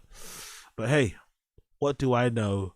What do I know? Anyway, let's move on. Let's go to the fucking TFATK. Let's go to Shorb Show first. Let's do Shorb Show. So let's do Shorb Show first, then we'll go to TFATK. Let's go. Shorb Show episode number 414. Watch along. We're going to watch this as much as we can. If it gets boring, we'll jump on to TFATK, and then we're going to do, what's it, the one that Uche recommended, which is the one with the after show with Brian Callen. So we're going to do that. So we're going to do Shorb Show, TFATK, after show with Brian Callen, some more Reddit clips, and go from there. So sit back, relax, and let's go. And now, Brandon Thick Boy Shop. Hey, Monday morning, December 9th. It is. Jesus Christ, bro. Ozempic ran out, innit? Ozempic has run out, bro. The subscription to Ozempic has run out. He's looking a bit wild in the face, isn't it? Wagwan. Ozempic has run out. Is it me, or is it like no homo, no homo, no homo, no homo, no homo? Everybody in the stream chat, no homo, and be honest, especially my guys. The ladies, obviously, you can chime in if you want. But to my fellas, is it me, or does Brendan like sometimes look handsome and sometimes look ugly? What's happening here? Is it because of the medication, the pills, the booze? Why does sometimes he looks good looking and sometimes he doesn't look good looking? Like what's going on here? It all seems to like it depends on the day. Like what's happening here? It's you. Is it me? What do you mean it's me? It's me as in like he's never good looking? Big up Burt Brennan was calling me gay. Cool. He was handsome when he was younger. So Abe Martinez. He does always look complete. Doesn't he look exactly? Doesn't he look just okay? Forget the handsome and stuff. Doesn't he look really different all the time? Sometimes he looks like this. Sometimes he looks different. Like when he was on Ozempic, he kind of looked quite good in the face because everything was all chiseled and shit. But now he looks like this. Like what's going on? He looks different all the time. It's the team's fault. It's the team's fault. Yeah, big up Asad Aziz. Big up Teaser. The homie's gay. Like the blobfish looks good underwater and looks. Oh, look at this question. Look at big up Vic Aldama. Like that blobfish looks good underwater. Looks goony. Run brought up on the real world. I've got the first part though. Like the blobfish looks good underwater, but maybe not so much out of the water. Yeah, because he's always changing his personality. Abe Martinez, Brendan Mullery, he looked bad on Ozempic. I don't know. I think he looks a little bit better on Ozempic. I'm not gonna lie.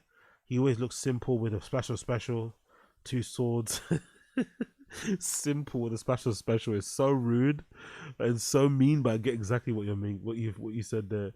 He's lot of peptides. Yeah.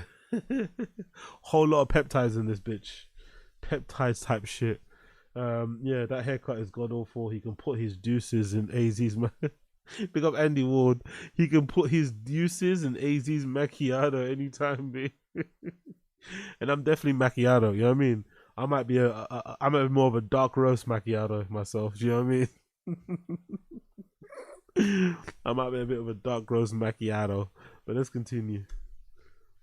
Is 9:40, a little bit of a late start. We've been some chatty Cathy's, man. We had a lot to catch up on. Haven't seen the boys here in the studio for a while. Apparently they had a pizza party on Thursday. Didn't get the invite. I couldn't have made it though. You guys know this. Weren't you doing Hummer stuff?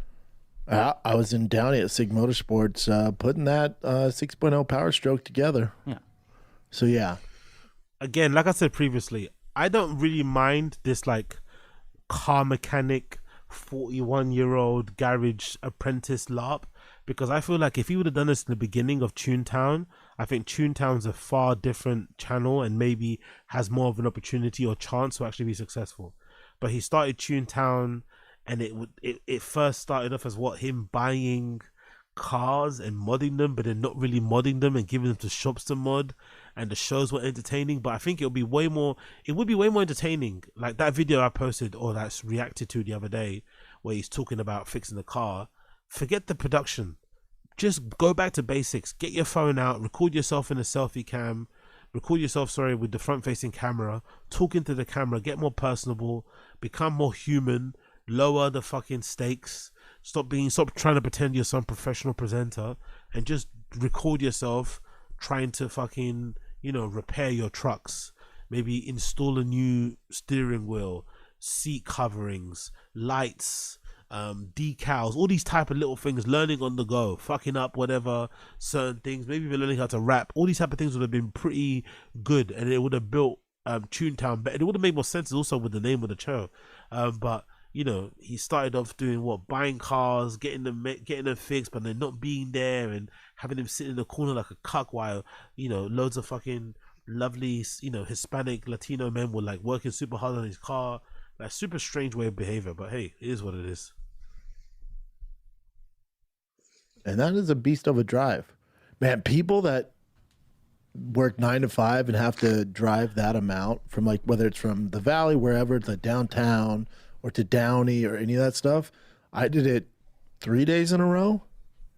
It'll eat you up. It'll beat you up. It's not fun. That drive is terrible. So that because my schedule, I live close to the studio. For the most part, I'm not really sitting in traffic unless I do have to do some of that stuff. But that's how good Bruno is at Sig Motorsports. Brendan realizing at 41 years old that people who work regular jobs and have to commute to work long distances have it really tough. Only realizing this at 41 is absolutely insane, bro. Living a life where you don't realize that people that commute to work actually maybe work a bit harder than you do, because he was like, I'm the hardest worker. What we do is way more hard. Stand up and recording podcasts where you don't have to actually set up any of the equipment. You don't even have to press record. You don't have to get anything into frame. You don't have to think about anything apart from just sitting there and blabbering. He used to act like podcasting and stand up was harder than somebody working 9 to 5 and trying to look after their family. Now he's realizing just commuting is hard, and he's only realizing this in the last year, because he's quit stand up and he has to kind of interact with more regular people and do more regular people things. He's not living in this bubble of being an entertainer. He's not living in this make-believe world, and he's only realized at 41 years of age that actually commuting is a bit of a beast. Working a regular job is a bit of a beast. Fucking hell, what a nice life. I'm willing to sit in 2 hours of traffic to work with them and get this done. But when people say, "Oh, LA traffic," I'm always like, "What? Yeah, I guess if you have to work in rush hour, but outside that, it's not terrible." I get it. Work in rush hour. Rush hour is where everybody works. You have to work in rush hour. What are you talking about? Everybody has to go to work. Rush hour exists because most people work. Most people don't do what he does. Most people have to work regular jobs away from where they live, maybe sometimes far away from where they live, especially with where housing is at the moment. You have to fucking move way, way far away from where you actually work to afford anywhere, and then you have to commute super long distance to get there, but then you spend loads of time commuting, and then you end up spending sometimes more time commuting than actually working. So yeah, if you commute during rush hour, you have no choice. That's why rush hour exists. These last 3 days, I get it. Wish more people would leave. That'd be nice. Big fight weekend. Yo, big up Johnny Sneed. I don't think it's that. He's trying to reconnect to the pause. I don't think that's the case, brother. I just think he didn't know. I believe he didn't know. I believe he actually had no concept of how people in the real world actually live until he quit stand-up. because now he has to do more regular people things. He's hanging out with his kids more, doing the baseball thing. He's hanging around with more parents, talking to them regularly. So before that, he was never around his regular other parents. He was never hanging around his kids, so he wasn't forced to interact with regular people. He'd go do his comedy shows, go to his hotel, eat, perform, go back home, back to podcasting. So kind of insulated, basically living in a bubble. And since he quit stand-up, he's now realizing, oh shit, this life is hard, man. This is really tough. You had a big old fight weekend, UFC 310. Not only is 310 some news, but you had a lot of big announcements as far as 311 and just a bunch of other fights. By the way, what is this new thing he's doing, by the way? What is this hand thing? What is this new thing he's doing? What's this like finger on top of the mustache while he's talking into a microphone? Like, this is really bad podcasting and bad audio, whatever. But what is this all about? Someone explain what this whole thing is about. What is this? Is that his new nose thing on the fucking mic? What is this? What's this finger thing? Is he sniffing his own finger? Like, what is going on here? What is this hand? What is this finger thing? I've seen him do it so often now recently.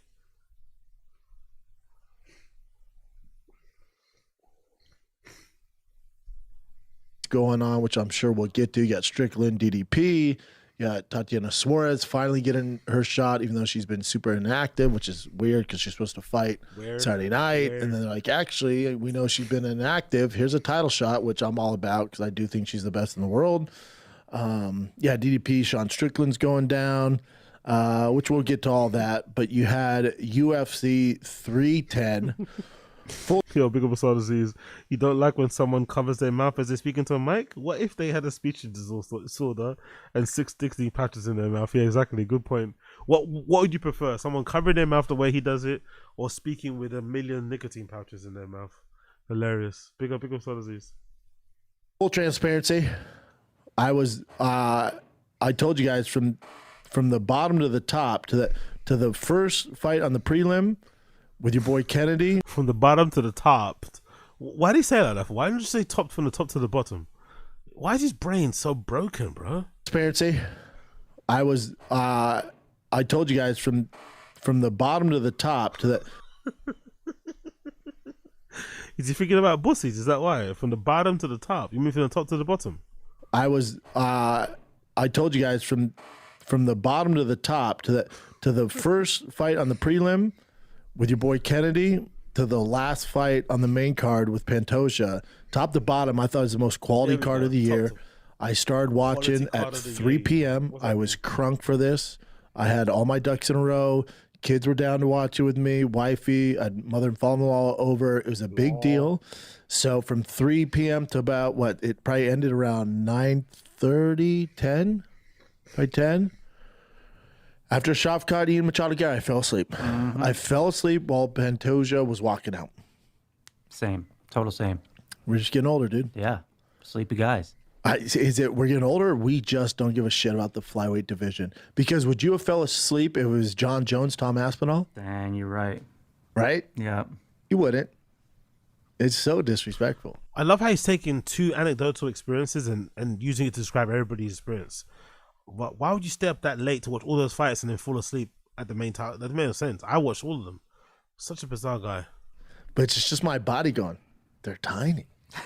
I know, but I'm really into it, man. They're super talented. My body goes, nah, you're tired.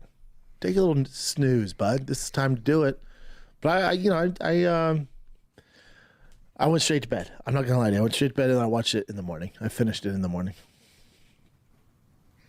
Same. And I was watching from 3 p.m. the day before and then woke up and my girl was like, how could there possibly be more fights? I was like, I fell asleep. I got to finish the main event. You got to catch that main event. So I paid for it. I'm going to get my money's worth. Yeah. I'm going to rewind it. I'm going to get that main event. I'm going to start it from the walkout. I want the full experience. Even though I'm kind of bored, I want the full experience. Did you stay off? Big up Young Old Vibes.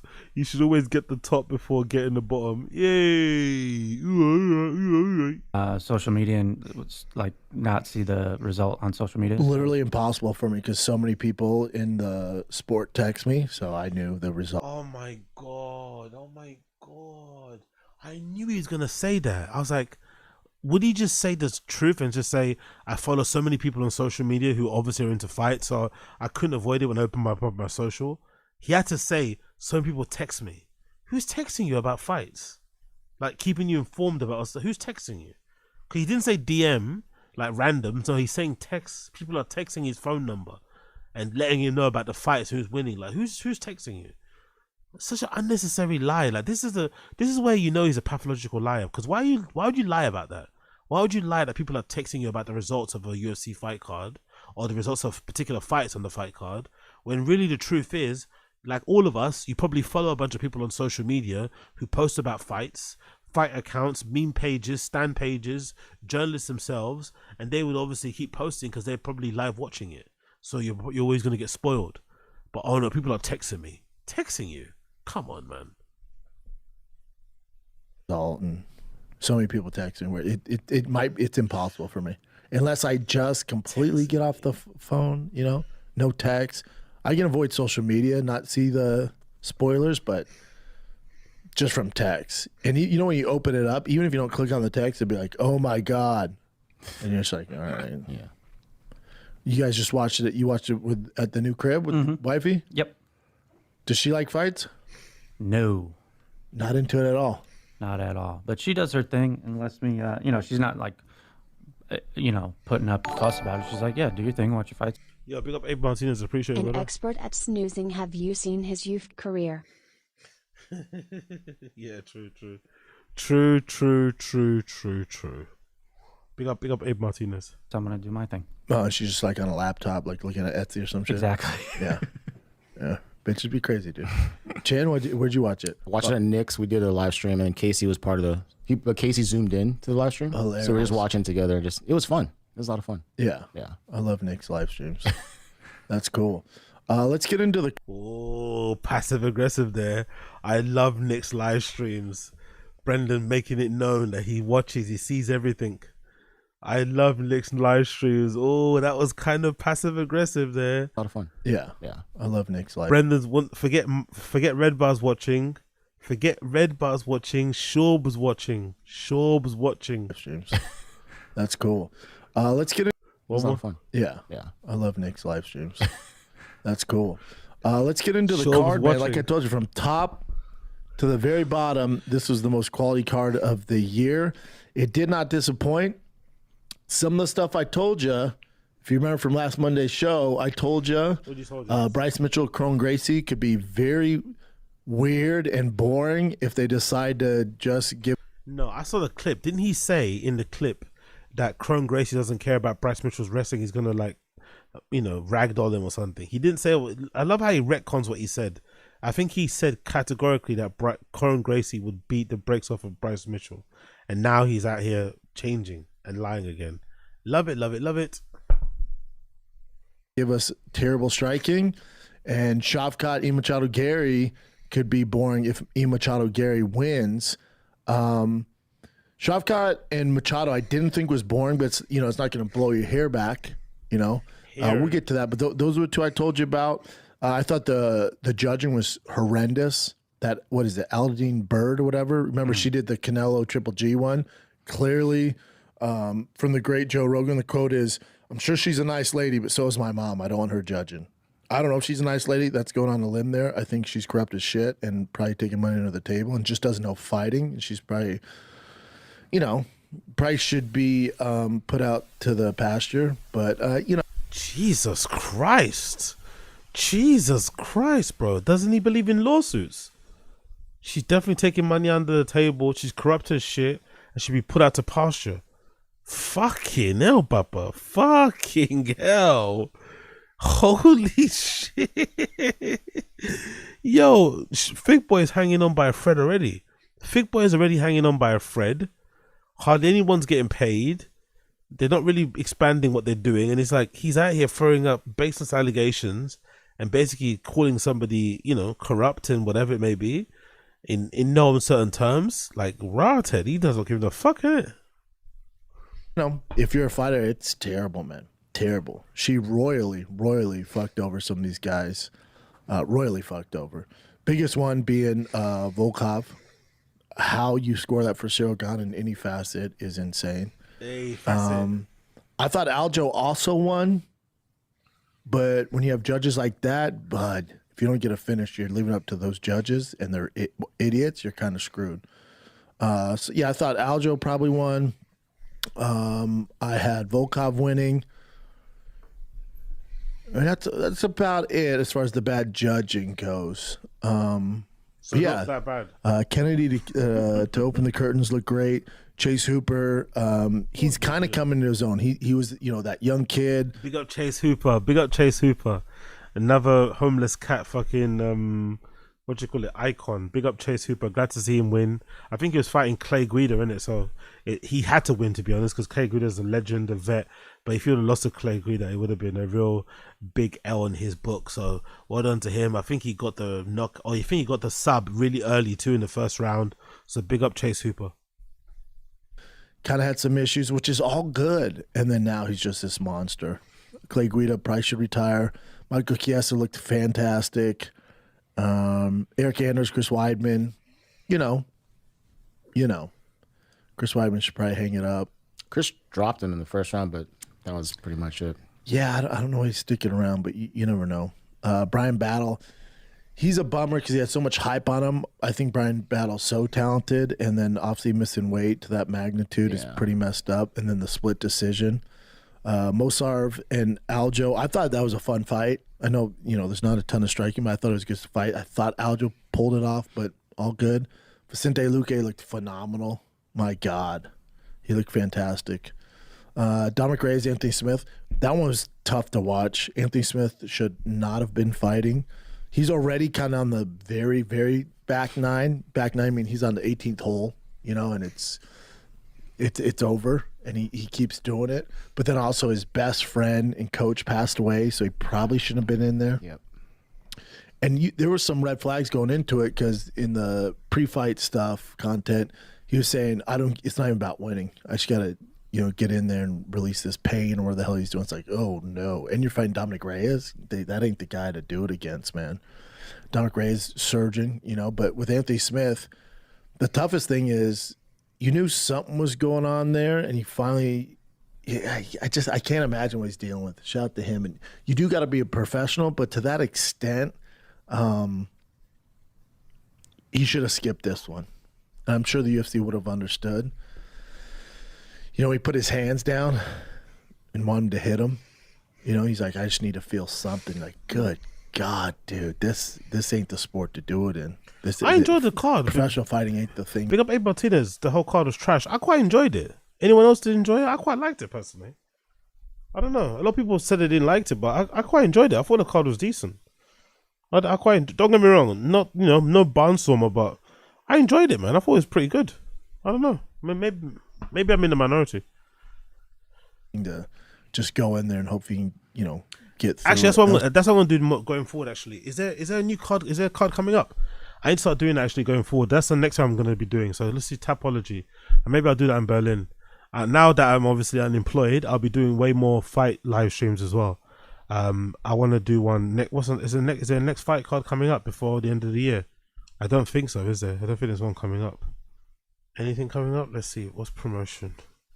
Is there anything coming up before the end of the year that I can maybe live stream? But I want to start doing more fight watch alongs as well because they're quite fun. Oh yeah, there's one. There's UFC Fight Night, Covington Buckley. Is it this weekend? Yeah, this weekend. Okay, cool. Sick. All right. Oh, that's brilliant. Because I'll have my Airbnb. Okay, cool. I'm gonna do that this weekend then. I'm gonna do it this weekend because I'm gonna go Berghain. I'm gonna go Berghain Friday night. I'm gonna hopefully get my wristband on that Friday night, so I'll be in there. Watch who I need to watch for a few hours, and then obviously I'll come back home and sleep and shit, and I'll go back later. So I can definitely do a live stream, 100%. I'll definitely do a watch long live stream for this Covington and Buckley, who's actually on the card. Let's see. So I'll do that this weekend live from fucking Berlin. I'll get some beers as well in, so we can have some real good times. Get a little bit Larry and loopy on the live stream. It'll be fucking fun. UFC Fight Night, Covington Buckley. Hold on, let's hopefully it loads. Let me come up. Come on, show me. I want to see who's on the card. Come on, load. What's happening? Maybe I'll get up on my phone then so it can load. Let's see. UFC Fight Night. Was it Buckley and who? Buckley and Covington, isn't it? Right? Buckley and Covington. Why is it not loading, man? What's happening here?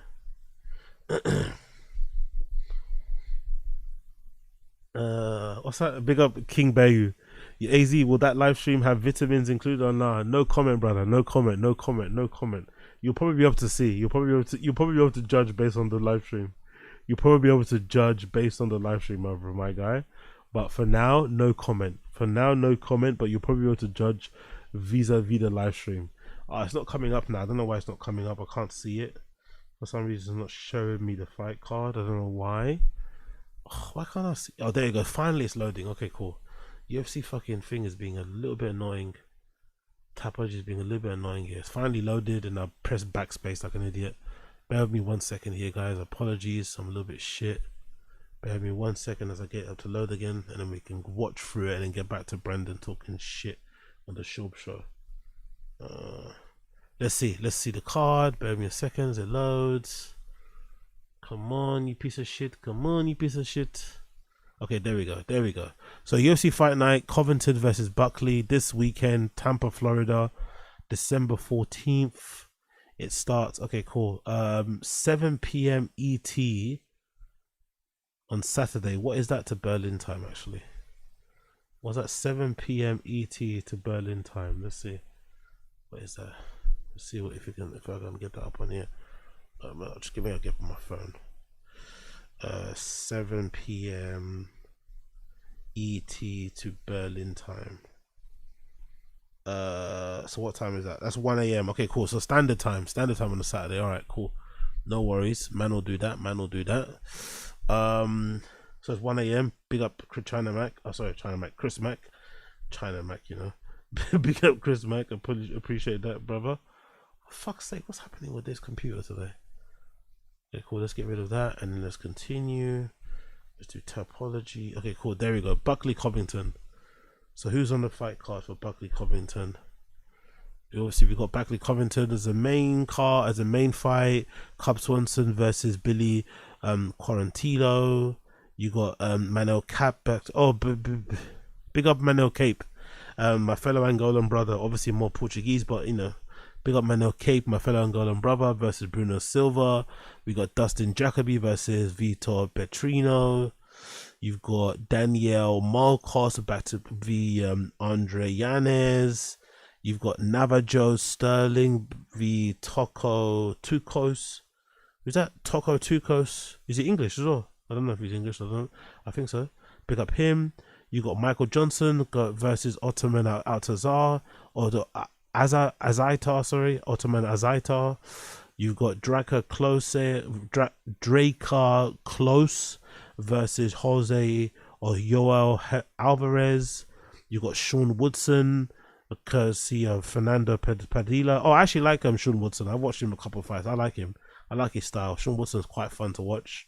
So I want to enjoy that prelim.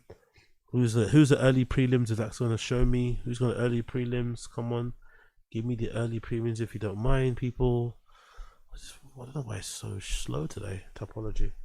I've got it up on my phone. Early prelims. Who we got here? More prelims. We got, what's that? Miles Johns versus Felipe Lima, and a few others as well. So yeah, no early prelims, just prelims. Okay, cool. So yeah, I'm gonna watch it. I'm gonna do a live stream for that. I'll set that up later. I'm definitely gonna do a live stream for that. Miranda Maverick versus Jamie Lynn Hort. Davy Grant versus Raymond Tavares. Pereira Rodrigo versus Josephine Knudsen. Okay, cool. I like it, man. It's a fun card. That one. It might be a good one to watch. So yeah, there'll be a watch along, fight along for that one as well. So be on the lookout for the live stream. I'll probably schedule it after the stream anyway. That was tough to watch. Probably should be his last one. I wouldn't mind. He's the only guy. Like, we'll go through who should probably leave the UFC, and they're probably going to have no choice. Anthony Smith isn't one of those guys. Big up Asad Aziz. Navajo Sterling is making his debut. He's one of Adesanya's boys. Okay, nice. I'll look out for him as well. That should be a fun card. I'll definitely do a live watch along for that one this Saturday. If you want to do one more, I understand, because obviously the circumstances, his best friend, and coach passing away, not in the right frame of mind. You don't want to go out on that note. I think they should give him one more. I also think, again, for the UFC, it's tough because it's not like Clay Guida, Chris Weidman, and Crone Gracie. Take Crone out of that. But it's not like Clay Guida, Chris Weidman, and Anthony Smith told the UFC they were going to dip out, But it'd be nice at the end, you bring all three back to the octagon. You have like a tribute video, do a nice send-off. That'd be cool. That'd be cool. But I like Brendan trying to act like he knows how to run the UFC. I love it. I love when he does this type of thing. I can do your job, you can't do mine. It's like, shut up, man. Shut up. Guys it's always prickly. They're like, no, I got one more. And the UFC's like, you don't, though. And then they get an argument, and then they just get cut, and then who knows? So it's tough. But yeah, all three of them should probably stop. But Anthony Smith is the one. Clay Guida, Chris Weidman, definitely it's over. But Anthony Smith, you could give him one more. Not for, I think 6 to 8 months at least. And then give him one more. Give him a favorable matchup. And we know Big up Asada Aziz. Dana could never change the tailpipe of a Hummer. Exactly. An Army Hummer, by the way. An Army Hummer.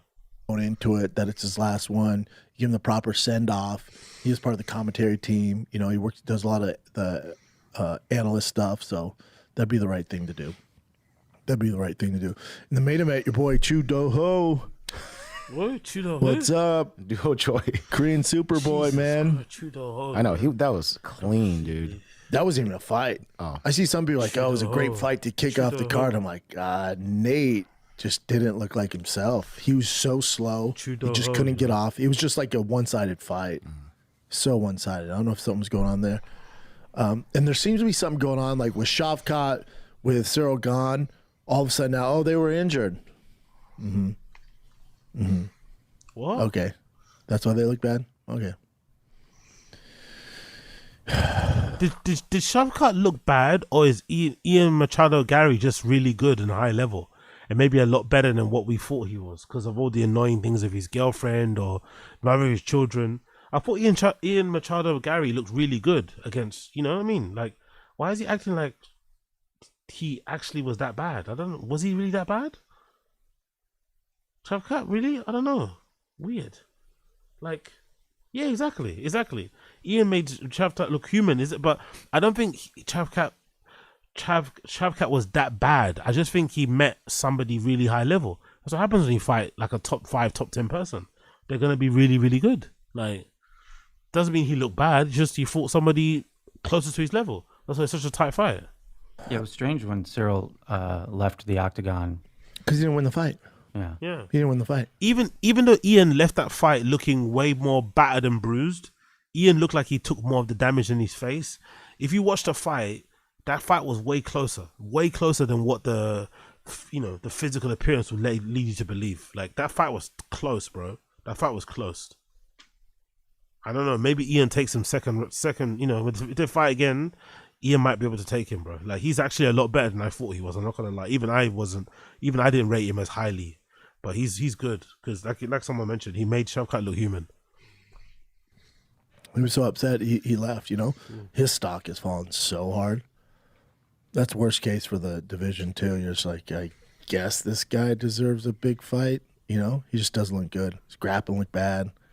He had he looked like improved with some of his shots. Like his double leg was good, but hanging on to that Kimura, falling for that heel hook, giving up position, like Bryce Mitchell, Crone Gracie, that was a weird one. We got what I thought we were gonna get, a really bad fight. Jesus Christ, this guy. And it's not Bryce Mitchell. For a former fighter, the way he talks, this is how I should be talking. Random YouTubers should talk like this. MMA gurus should talk like this. Bad, horrible, be so flippant. But when you're a former fighter, you should have a bit more tact, a bit more class, a bit more restraint, because you know how hard it is. You're a former professional. The way he talks, no wonder so many fighters aren't that big fans of his, or he's not that popular in fighting circles, doesn't go to UFC. No surprise, man. He talks about fighters and fights like, yeah. You can tell he deep down doesn't really enjoy it, But god damn it, man, let's just give these guys a bit of grace, Mitchell's fault I do like Bryce was like, all right, I grapple really well. And even though it's Chrome Gracie, I'm still going to establish dominance. And this is why I wanted for Bo Nickel. Even though you're best at grappling, I fancy myself a grappler. I'm going to show you I'm better and showcase that. And that's what Bryce Mitchell did against Chrome Gracie, winning his guard. Now, Crone didn't get the memo that it's not 1995. And he just, this is for sure his last one in the UFC. They probably had no business to be on the main card in any facet. Aljo and Mosarv should have been on there. Or Dominic Reyes and Anthony Smith, but if we knew Anthony Smith was in the right frame of mind going into it. But for Bryce Mitchell and Chrome Gracie, for Crone, it's just, it's like hot tub time machine. He's a guy that, he only has success when it comes to straight jiu-jitsu. He still jumps to guard. The striking is just a setup, really, so he can get to a takedown. Doesn't have great takedowns. Bryce Mitchell being in his guard, he closed guard, but he's not attacking. He's not setting anything up. He's just kind of sitting there. He didn't look like he wanted to be in there. Okay. That whole camp, the Diaz camp, Chrome Gracie, like they've just big up Tommy. Big up Tommy. This pod is all right on mute. Big up Tommy. Stuck in this hot tub time machine where nobody advances and adapts to the 2024 level of fighting and athletes. They just don't. They do what they do, and that's all it is. And hopefully it's good enough, and the record would show it's not good enough. Let's take a little break, kids. I want to jump around. He's so critical, isn't it? So critical how he is of other people. Considering how terrible he was at fighting. Because look at, by the way, I love the detail. I love the attention to detail. Again, I'm no one to complain or say things, but I love the attention to detail. Look at the assets. I love the pixelated Shopify assets for this banner, right? This Shopify banner ad that they have, which is probably pays them pretty well. I love that it's completely blurry and not, a very what do you call it? It's not a high res image, right? And I also love the obviously the high res edit of the Shopify Shorb link there. I fucking love that. Look at the contrast. Nice professional thick boy shit. Thick boy shit. This thick boy studio shit. Big up Chin. Best producer in the world, isn't it? Big up fucking Chin. Nice attention to detail there. Love it, love it, love it, love it, love it, love it. Let's skip over the ad, of course. We don't want to watch the fucking ad. We don't care about his ad. We don't care about what he's shifting on Shopify. Get fucked. Give me a second as it goes by. Let's get past this. Get fucked, get fucked, get fucked. Please, we don't care. We don't care. We don't care. We don't care. Is it gone now? Is it gone? There you go, it's gone. Cool. It's gone. Those lips, man. I didn't believe he actually got his lips injected. He definitely does have them plumped. I'm sure of it. No doubt in my mind, he's definitely got some injection of those lips. Cha-ching. So for Crone, it was just, you tell the crowd was frustrated. For Bryce, I mean, Crone almost pulled off that armbar, which was filthy, but for a lot, just sitting in the guard, And then when he jumped the guard, it's like, but this isn't 1999. This is what happens when you jump to guard. And then Bryce Mitchell just slams his ass down to the mat. Thank God he ended it. Slams it to the mat, gets concussed, wobbled off the slam, and then those elbows were brutal. Bryce Mitchell's a stud, man. I know a lot of his stock or a lot of fans jumped off. He's just some wild shit, doesn't believe in seatbelts, whatever. More power to him, I guess.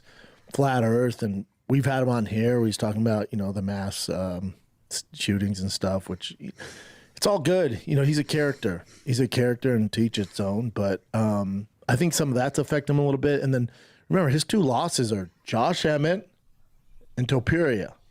Outside that, he's undefeated. Super talented. That's not how undefeated works, bro. You can't have two losses and say outside that I'm undefeated. That's like what Bert does with drinking, isn't it? Oh, I'm sober for 2 weeks, but you had wine yesterday with your steak. Yeah, that doesn't count. I only count beers. What?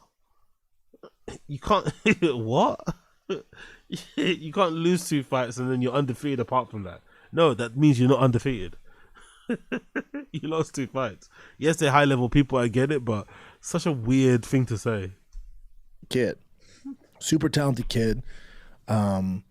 They gave him a toss up here with Cone Gracie. When he fought Josh Emmett, went Topuria and then Josh Emmett.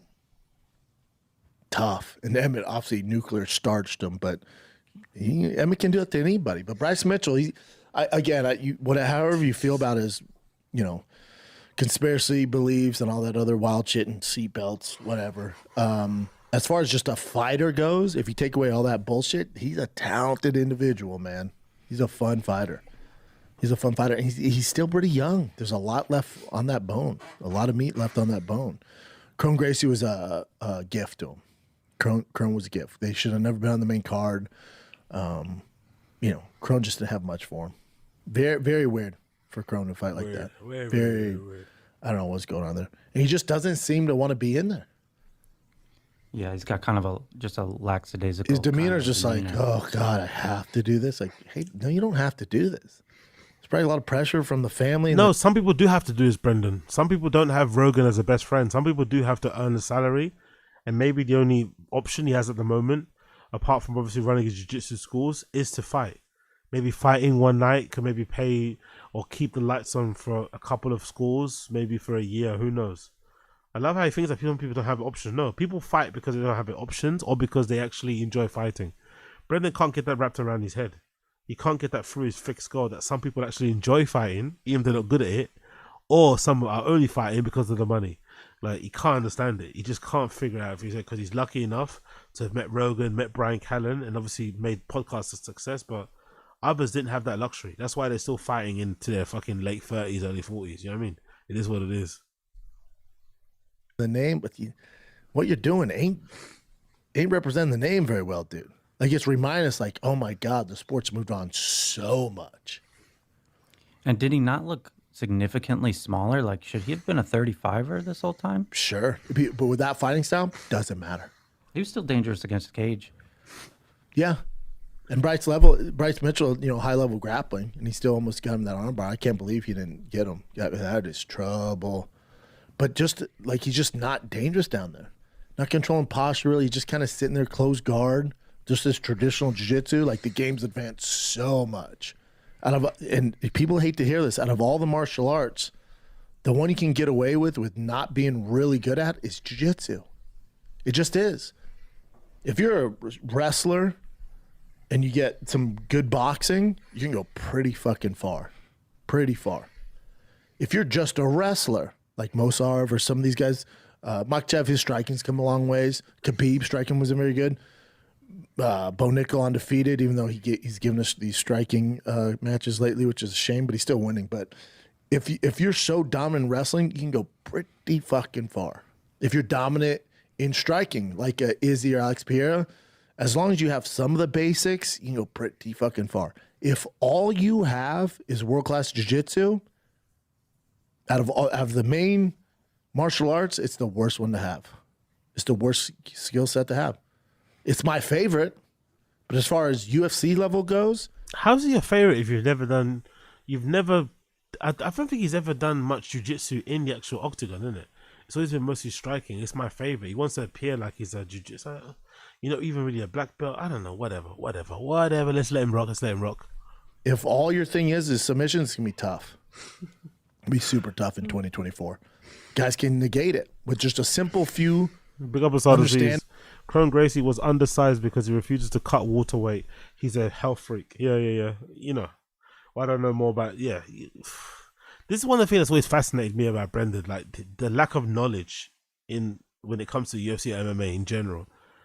Maybe the fight picks is not that big of a deal because everyone gets fight picks wrong and they're hard to call fights in general. But it's just the overall weird, off kind of hot takes and whatever. It's just like, weren't you actually professional in this? This was one of your main occupations. You were, fighting on like main cards and shit. Like, why are you so clueless? It's so weird. But I guess it's also dumb of us to assume just because someone's a professional or a former professional that they know more than anybody out there. So, do you know what I mean? Because maybe you just do it for the money. You do it because you're doing it at the moment, but that's about it. You don't invest any more time about learning, researching, all that shit. So maybe it's not to be so surprised. Or it should be so surprising, I mean. Endings of guard and half guard and side control, you can negate most that stuff. With gloves and punches, you can really negate it. It's a bummer. And I love jiu-jitsu. as much as the next guy, but as far as just the main meat and potatoes disciplines in mixed martial arts, that'd be the last one you want to focus on. Just in case he doesn't do jiu-jitsu really. At all. Never has. Again, Cyril Gane, Volkov, I don't know how the fuck you give Cyril Gane 3 rounds in any capacity. Maybe 1. Maybe you give him that first round. Other than that, it's just not there. And the bummer is Volkov was surging 4 in a row. And to be fair, I do feel bad for Volkov. I'm not going to lie. I do feel bad for Volkov. I'm not going to lie. He clearly won that fight. Like, he clearly won that fight. He put the beats on Cyril Gane. Even though I wanted Cyril Gane to win, he made, he put the beats on him. Maybe Cyril Gane has a good poker face. He didn't look as startled as he probably should have looked. But still, come on, man. Volkov deserved to win that. And then you just take all that momentum away.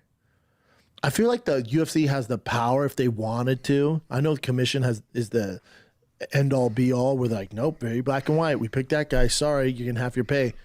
UFC, if they want to, you're like, listen, Beard or Adeline Bird, or whatever the fuck her name is. We know she's the ref. She's completely. What's her name? Adeline Bird, or whatever the fuck her name is. Beard or Adeline Bird, or whatever the fuck her name is. His brain's breaking. One more time. Beard or Adeline Bird, or whatever the fuck her name is. One more time.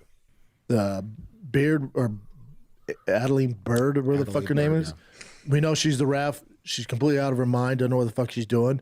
We're actually going to look at Volkov's fight as a win, and we're going to continue in that matter. And here's half your pay. They could easily do that. Like, we know. The judges said this way. That's not fair. It opens up a slippery kind of slope there, but when it's this apparent that this guy won, you could do that if you're Dana. Even Dana, right when Volkov was leaving, goes, dude, you got fucked. Cool, man. So you acknowledge it. You own this fucking place.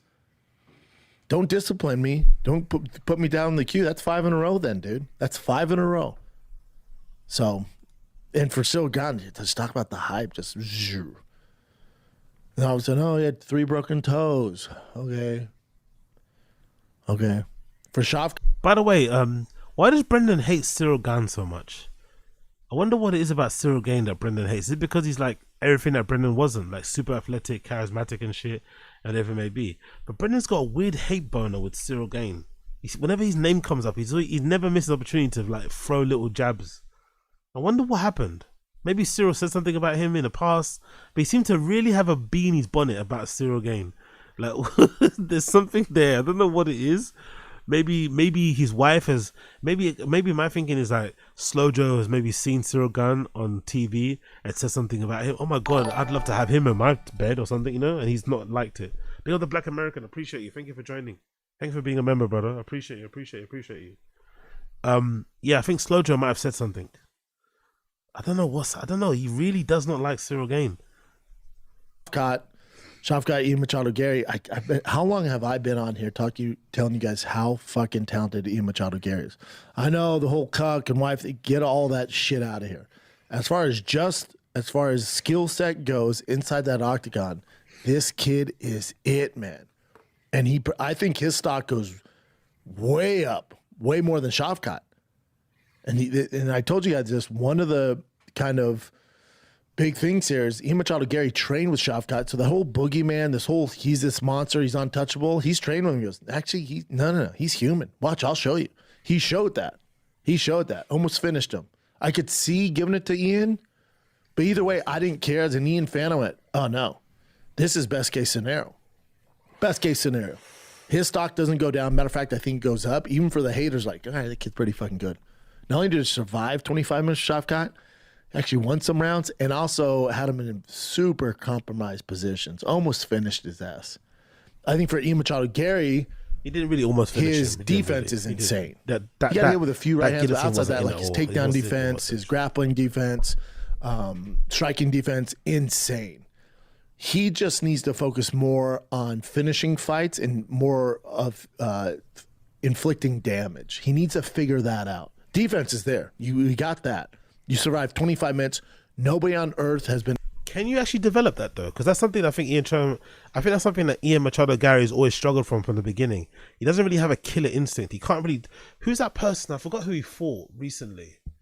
Who he beat the brakes off of for the majority of the fight, but he couldn't just finish it. I'm not too sure if it's because of a lack of power, a lack of like killer instinct. I forgot who he fought, but he fought somebody where he battered them for the entirety of the 3 rounds, but he couldn't get it over the line. He couldn't just like put them to sleep or have the referee stop the fight. Like, what is that? Can you actually train that? Is that possible? Can you train somebody to have that killer? Yeah, it was Magny. It was Magny, wasn't it? I think it was Magny. Yeah, I think it was Magny. You might be right. Can you actually train that? Can you get somebody to develop the ability to take it up a notch? Like when somebody's on the ropes, when somebody's backed up against the cage, they're looking vulnerable, maybe their hands are down, they're looking at the clock, they got that deer in the headlight kind of look about them. Can you teach somebody to actually ramp it up a level and really go for the jugular and get that person out of there? Is that possible? Or do you either have it or you don't? Because that's the one thing that he's lacking, Ian Machado Gary. If he had that, he'd be a threat. He'd be really scary. But he doesn't. He can still catch you, obviously, with things. He's fucking that head kick is super quick, right? How it comes up, right? He flashes that thing super fast. And it's really, really what Rogan said is it's a sneaky one, but he doesn't really have the ability to kind of really inflict damage and make you want to quit or make the referee want to step in and stop the fight. It's lack of testosterone making dinner for you. Big up, as it's lack of testosterone making dinner for your wife's boyfriend. He has to plant his feet instead of always running backwards to counter. He needs to push forward sometimes because King Bayu. Shub hates Cyril gone. Yeah, okay, cool. Yeah, I don't know, there's something about him he's lacking, but anyway, whatever. Let's continue here his analysis. And able to even survive a round and a half with this fucking guy. Not only did he survived 25 minutes and beat him in some of those rounds and had him in super compromised positions. That's how good Ian Machado is. So for Ian to get to the next level, he has to figure out a way, okay, defense I got, now I got to start inflicting damage. I got to start mixing it up that we know my defense, I can get through compromised positions. I can deal with some of the grappling. Now we need to start. Is it saying come or is it compromise? Compromised positions. Say come. That we know my defense, I can get through compromised positions. I can deal with some of the grappling. Now we need to start opening up on the feet to finish these guys. And he's going to win a lot of rounds and a lot of fights. His stock goes way higher than Shavkat's, I think. Shavkat, no, he tore an MCL, whatever. Where was this energy before the fight? There's always an excuse. And I think Shavkat's great. No, you don't. I think he's great. No, you don't. I think this showed a lot of... Brendan fucking hates Dagestanians. He hates the Dagestanian crew, innit?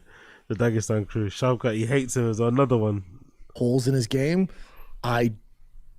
Based off... Let's go ahead and go on with the theory. That's really not out there fully, but let's say he did have a torn MCL. Even that being said... that Shavkat that showed up Saturday night at 310 doesn't beat Bilal Muhammad. I think Muhammad, who was sitting cage side, went, oh, shit, I'm going to beat him. I don't think either of those guys that showed up at 310 beat the champ. I think Bilal Muhammad looks at Shavkat and goes, oh, I'm beating him. And for Bilal, this was a gift because you get 25 minutes of tape on how this guy's going to respond. Okay. Yo, big up Abe Martinez. No, you can't train killer instinct. Now you sound like Papa. It comes naturally. Some people don't want to hurt others. I'm not Ian, not one of them. I loved fighting growing up, and I loved getting a finish. It's sick, but it's natural. Yeah, okay, cool. You got a good point there. So it is natural. It's something you have to be born with. Obviously, that's like power. You have to have that ability to maybe have that killing instinct to go for the win and go for the kill. Because a lot of Ian Machado fights, you see it. The person's on the ropes. They're looking shaky, but he hasn't got the ability to really ramp it up a level and get the finish. So that's probably what he's lacking to really be kind of elite. I don't know if you can train killer instincts King Bayu because it's just like the dudes who start throwing overhands whenever they get hurt. It's just within them. Yeah, that's a good point. Very, very good point. Very, very good point. There's some holes in the game there. There's some holes, and Bilal takes a little more risk, and I don't see a path to victory based off that performance. Now that could be a performance where he was compromised and he's doing it with one leg, and now it's a different story. But that didn't look like a world beater to me. Ian Machado Gary did. Dude, you just got to clean up a few things and light people up on the feet a little more, take a little more chances. I know your defense is impeccable and you didn't get hit that much and survived with Shavkat, but if you just take it to the next level, you're going to finish a ton of guys. But the reason why he's not done it is because he can't do it, innit? That's the thing. It sounds easy to do, as everyone's pointed out, as I pointed out earlier, but as you guys have said in the stream chat, how do you can't just develop that overnight. You either have it or you don't. Like, how do you develop that killer instinct to put people's lights out, to get the referee to stop it, to submit them? You either have it or you don't. And Ian Machado Gary, unfortunately, doesn't have it. You know, it seems like. And also, he also might be lacking a bit of power as well to really sting somebody and make them kind of rethink everything, you know? He hurts people, obviously, with volume, but he just doesn't have that, you know, extra oomph. And based off that, Ian Machado Gary's one win away from a title shot. He doesn't go down in the queue. He lost. Of course he goes down in the queue. What are you talking about? Against Buckley. Kobe wins that fight. That's a great story. Buckley wins that fight. That's a great story. That's your fight. That's your fight. Ian Machado Gary and Colby Covington's that's co-main event on a major pay-per-view. That's money, dude. Money. Or 5 rounds on a fight night. I know they're going to Seattle, but that fight is money. That writes itself. But even if Buckley wins, not as of, Buckley's a surging young lion, phenomenal athlete. Surging young lion. It probably won't do as well on a pay-per-view because of the casuals, but that's a great fight. And Ian Machado Gary was supposed to fight him anyway. Okay. Surging young lion. Ian Machado Gary wins that fight. He's fighting the winner of Shavkat and Muhammad easily. So I think Ian Machado Gary's stock went up so much. He looked phenomenal. Pantoja, like I told you, Kai Sakura, I fell asleep. They're small, my brain said, and it's okay to sleep if you watch in the morning, and that's what I did. It's super disrespectful. I don't condone it, but it's just what it is. They're flyweights. Oh, big up Abe Martinez. Really good point here, actually. Very, very good point here. You see a man. That's actually the thing that you see. That's actually the thing that you. I remember when I was doing some of my Groupon Muay Thai MMA training back in the day. That's the first thing you always have trouble with. I remember even in my class, everyone having the same trouble. No, I'm afraid I'm going to hurt you. The guy's like, you're not going to hurt me. Hit me, man. That's the first thing everyone has trouble getting over. Especially if you don't have the killer instinct like that. I'm afraid I might hurt you. He's not going to hurt me, man. You don't know how to throw a punch. You know what I mean? Like, don't worry. If you hurt me, you know what I mean? I should probably quit what I'm doing. Like, yeah, you have a good point there. You have a fucking good point. You see a man buzzed, you feel bad most of the time. Killer instinct is the opposite of that. You see a man scared or hurt, but still coming in to close his eyes. Yeah, very, very good point. Very good point. You might be able to develop it through trauma, through training, unfortunately, going to jail, military, combat, being bullied. That's how you develop the drive to finish and hurt people. Yeah, exactly.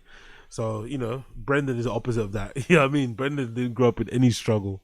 Maybe the only struggle he had was, fighting his brother in his house, but none of it. So it probably might explain as well why he was unable to really ascend to the higher levels of the heavyweight, division, because he didn't really, he didn't have that, that bit of darkness that comes up with growing in rough neighborhoods and rough circumstances. Pantoja is in a weird spot because he's cleaned out the division. I think 10 of his wins, 9 of them are ranked in the top 10. He's beat everybody multiple times. Brandon Moreno, it's just not there. Brandon Royval, he's beat him twice. So I had to bring in a dude from Ryzen to compete. And I think Asakura is a great addition to the division. He's super exciting, especially for a flyweight. He took some chances, tall order to beat Pantoja on your first fight in the UFC. I think he's going to be great. Not the last we hear of him. I bet he gets a title shot. He's going to starch a lot of guys, and he might be the most exciting guy in the top 5. All good. For Pantoja, though, dude, he got on the mic, and he's aware of the division, the situation. He was like, Mighty Mouse, what's up? You're like, what? Let's go through that. A, it's never happening. Mighty Mouse is not coming back. B, he's on a contract and won championship, so that's not happening. C, this is actually a good thing. Now, some of the shills online and soy boys online will go, Mighty Mouse is ducking Pantoja. No, I need capacity. Who is saying that online? Who is saying that Mighty Mouse is ducking anybody? Who's he even arguing with? Like, who is he even arguing with? Like, who is actually saying this with their chest? Who's being serious? Like, who is actually saying that? Shills, soy boys, huh? People are shilling for what? The UFC against, huh? What? This is how you got to look at it. So for you people that always, let's say, like Chris Weidman, Clay Guida. Yeah, he definitely doesn't know what shill means. The fact that he says shills and soy boys in the same sentence, he definitely doesn't know what it means. Smith, Tony Ferguson, Nate Diaz, Nick Diaz. Go through the list of people you want to see retire. A lot of these guys can't retire because they need the money. And you can sit on your high horse with fighter pay and the UFC mistreatment. Mighty Mouse is in a position. This is success. This is a guy who's made it. This is a guy who's done it better than most post-fight career. This is a guy who has found a way through his YouTube and other endeavors where he can turn down a UFC offer to fight. That is success. Success is telling people no and being okay financially. That's success at the highest level. 99.9% of fighters can't say no to anything. They have to have the money. Mighty Mouse goes, they offered me $2 million. I said, no, this YouTube's popping. His YouTube and whatever else he's doing is thriving so much. He has the capability to not even entertain it for a second. That's how well off he's doing. This is a fantastic thing. And this. So we know Brendan's going to have a real psychic break and really struggle when he has to fight in it, because he holds this to a high level. He really he holds this in high esteem, the ability to say no, because he has a podcast and whatever and sponsors. He can say no to bare knuckle, he can say no to all these other organizations that maybe come after him. So when Brendan does eventually have to fight, because it will happen, I think it's possible personally. I think it's possible that he will have to go back and start fighting because he's running out of money and because there's no other options. He's definitely going to be at his lowest because he doesn't want to fight. So if he has to fight, it's because he has to fight for money. And if he does take it, he's going to be at his lowest point ever. As you can tell by how he's talking now. It's what you want for whatever fighter you're into, whoever you like. This is exactly what you want. You want these greats, even if they're not world champions, but the guys that had long UFC careers, you want them when the UFC comes calling or a guy calls them out, to go, nah, man, hell no, I'm crushing it over here. That's success at the highest level. They did it. You don't have to get punched in the face anymore, man, because you found a lane outside of fighting where you can turn things like that down. That is success at the highest level. This should be a huge celebration. Holy, you should be texting and calling your friend and go, dude, you see Mighty Mouse? Pantoja called on. He said, no way, because he's crushing it. This is awesome. Not, he's ducking the guy. No one's saying he's ducking him. Nobody, who's he talking to? No one I've seen online, there's not been a huge population, a huge contingency, a huge contingent, or a huge gaggle, horde of people who are saying that Mighty Mouse is ducking Pantoja. I don't know. I've not seen that. Scared. He's out of his prime. What I've seen is the video of Mighty Mouse turning the fight down. People are saying that Mighty Mouse's brain is telling him no, but his eyes are saying different. Like if you see the video where he's saying it, because I think he's on live stream when he's watching the video, he's reacting to the call out and he's saying no, but the fighter in him, the purebred fighter in him, his eyes are like sitting there thinking, actually, you know what? I could fucking take this guy, you know? Might be interesting. Like he's actually thinking, he's playing it through in his head. You can see in his eyes, he's looking around like, I can actually fuck this guy up, you know. This might be a good fucking story. This might be a good little, you know what I mean, a good little run out to do it. Like he's actually contemplating in his head, you can see. But I don't see anyone saying he's ducking. But hey, I could be wrong. Bitch behavior. Figure it out. A fighter turning down a fight is the biggest sign of success. Okay, we get by it. far. We get it. Move on, bro. That means he doesn't have to do it anymore because he's crushing other avenues in life. He won. DJ's won in every facet. Great family. Greatest to ever do it. Doesn't have to fight. I'm all good. I'm going to keep tuning in my YouTube. Boom. There we go, baby. You did it, man. That's great. When I saw it, I went, fuck yeah, good for DJ. I don't need to see him versus Pantoja. I don't know what the... My son. He said my son said When I that. saw it, I went, fuck yeah, good for Oh, DJ. when I saw it. I don't need to see him versus Pantoja. I don't know what they're going to do, nor do I care. Nor do I care. It'd been cool to see. I'm good. I don't have to see it. DJ's all ready to go. I'm good. I don't know what they're going to do. Probably find another dude from Ryzen. Now that they're in cahoots with UFC. He was the owner of Ryzen, also former Pride guy, you know. He was cage side, so I'm sure there's... Yo, big up Asad Aziz.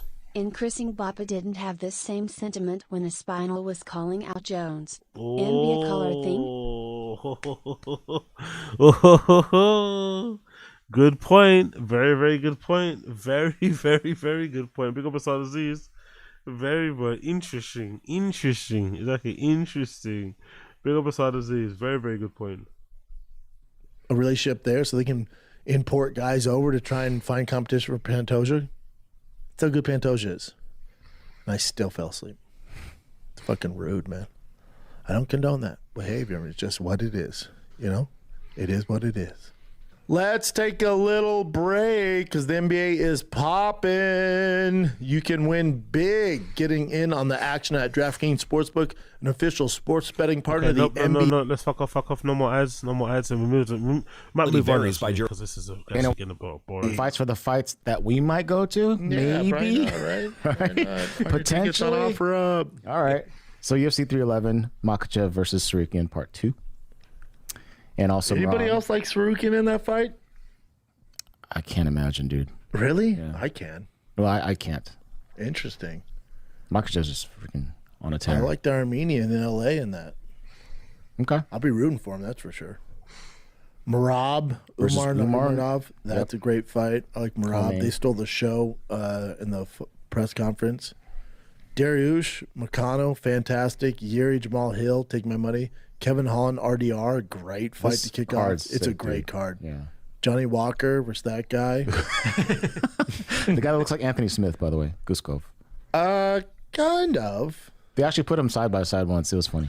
You can't even try to pronounce Bogdan Guskov versus that guy. You can't even try to pronounce it. Just try. Bogdan Guskov, whatever. You can't even try to pronounce that. Johnny Walker versus that guy. Is it really that difficult to try and pronounce Bogdan Guskov? Fucking no. He's so redacted. But Peyton That's Talbot. what looks like Yellow Bastard from Sin City on steroids. Yes. Peyton Talbot, that's a huge fight. He's the man. Almeida Spivak. Almeida fell off like a motherfucker. First team all body. Zachary Reese, one of my faves to watch as well. Okay, I'm not mad at this card. Keep going. Dumas. Grant Dawson, Diego Fiera. And Ricky Tercios. Boy, All they right. got a bunch of But there's a lot, yeah. Russians and shit on this card. It's definitely a great card, though. Yeah, the ESPN prelims and the main cards, it's stacked. Stacking it for LA. Darush, home game for him as well. Merab Umar's great. I'm rooting for Merab in that. Okay, Armin. man. Well, I'm not going back to watch. Enough of this guy just sitting there fucking mumbling through fucking fight cards. We're gonna move on now. Let me actually quickly show you this. Guys. Let me actually quickly show you this before we move on. Let me quickly show you this. This is fucking wild. The internet is undefeated, really, isn't it? The internet really is undefeated, always and forever. Let me quickly show you this before we move on to a bit of TFATK. Let me quickly show you this. Maybe not TFATK. Let's maybe do let's maybe do a bit of TFATK now, because what time is it now? It's about 4 a.m. minutes. So maybe I'll restream again actually later on today. Actually, that's what I'll do. I'll come back again today because I can. But let me just show you this. Let me show you this. Please let me show you this. Look at this, bro. The internet is undefeated. Have you guys seen this? I've just seen this on my timeline. So hopefully you guys have just seen this yourself. or you might be seeing this fresh. Have you guys seen this? Look at this.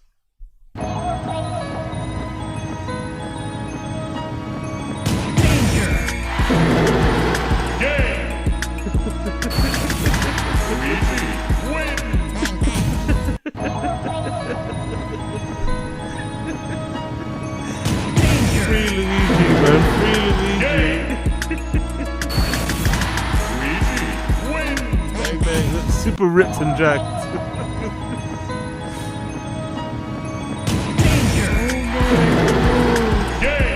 Absolutely insane. Look at that. Free Louis. Honestly. Who the fuck made that, man? Honestly. Who the fuck made that? Oh my god, man. Who the fuck made that? Big up the person that did made it. Oh my god. Absolutely incredible shit to see. But yeah, let's quickly move on actually. We did a bunch of that. Let's actually go to some TFATK stuff quickly. Bored of seeing Brendan Shaw's face talk about fucking fights. He doesn't know what he's talking about. And I'm gonna come back and I'm gonna do it more actually later on tomorrow or in the morning. Let's quickly go through some stuff here.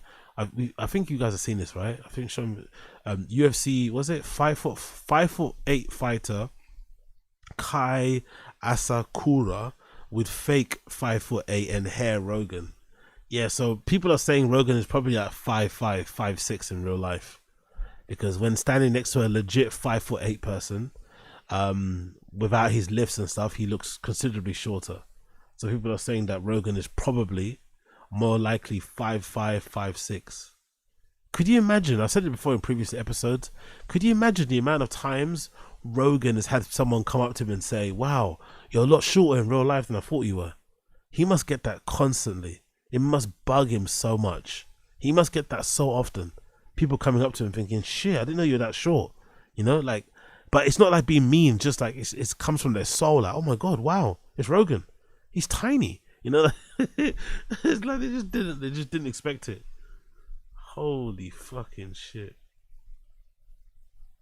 Holy fucking shit. Let's continue here. Let's go. What's that one I was going to show you quickly? Let's do one here. Bear with me a second. Here. Get something else done. Cool. Let's go back here. Bear with me a second. So we load this one. And I'm gonna come back on the other side to get you some more information. Yo, big up Josie. Wagwan Josie. Long time. How you been, darling? What's going on? He's 5'4". I've seen how he has to play Paul. It's just like I do. He's short. Yeah, where he kind of hoists himself up in it, and he pokes his bum out. Yeah, okay, fair play. One short queen to another short king. Big up Josie. Yeah, he has to get up like that. Yes, he's all up in that. He's all up on that table, that fucking pool table. Oh, fucking legend. Let's continue here. What we got here? Some stuff to get through. Bappa, why's your circle got such a Me Too problem? This is about Andrew Schultz's ex-girlfriend. Yeah. To be fair, the Andrew Schultz ex-girlfriend was a bit crazy, so I'm not gonna really go into that too much. It seemed like they had a very toxic relationship, both of them, to be fair. I think Andrew Schultz and his girlfriend, or his ex-girlfriend at the time, were very bad for each other. Probably hence why they broke up. What's this one? Merry Christmas, you filthy animals. What's this about? Oh, this might get me taken down, isn't it? This is all like movie stuff, isn't it? Should I put it up anyway? Let's just... it's gonna make me get copyright struck. I don't want to get... Anyway, let's play it anyway. Fuck it. Here, let's see what it says. Don't copyright strike me. Please don't copyright strike me. What's up, big dog? It's Little Nero, sir. I have your pizza. Very cool, man. Thank you. Could you please get my orange chicken? Just get my goddamn orange chicken, bro. Okay. Well, what about the money? That's your biggest thing? Well, you have to pay for your pizza, sir. So well, your Navy hat would beg to differ. Yeah. That'll be $11.80, sir.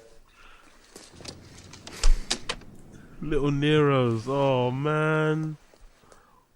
Do you guys like your freedom? Like have an opinion, your freedom? Yeah. Thank him. You're welcome. You're welcome. Cheapskate. What are you gonna do, Nate? What are you gonna do? Volume punch me, motherfucker? If you're doing this because you fancy yourself a fisticuffs, If you fancy yourself, you want to actually grapple me, I'll drop my kid off at fucking practice, roll over, twist your fucking neck off, and then pick him up just in time unscathed with a Diet Coke. And that's how this goes for the rest of your fucking life, bud. Whenever I want. I didn't ask for this.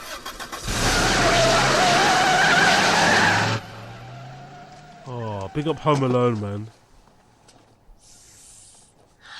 What you gonna do? Lovely cheese pizza just for me. Nuts. By the way, can somebody tell me why there's not a single movie of that level made nowadays? How is that possible? Immediately when I see that movie, I get a smile on my face. I remember all the times I've watched it. I remember me and my brothers watching this a million times. I think we might have broke the DVD that we actually had, the copy of it. Like, why can't they make movies as good as this anymore? Like, why? Why can't they make movies as good as Home Alone? Why can't they make... And it wasn't even that much of a complex plot, storyline, but legitimately, the amount of times me and my brothers and my family overall have watched Home Alone, insane, man. Like, it's got so much replay value. You can watch that repeatedly every day for the rest of the year and you won't get bored of it. It's impossible. So good, man. Big up person that made it, by the way. Great little edit there. Big up Josh says as well. Appreciate the kind words, brother. Appreciate you. Yeah, big up Chairs. Yeah, big up Josie. Everything is great. Making dinner. Nice. Great to hear. Yeah. I don't know. Nostalgia brain there. I just fucking miss good movies, man. Moving on. Let's continue on with this shit. Oh man, let's continue on. Please go back. Bear me a second here as it loads. I need to go back here. So what we got here? These new Xbots are wilding. What's saying here? Xbots. What's happening with these Xbots?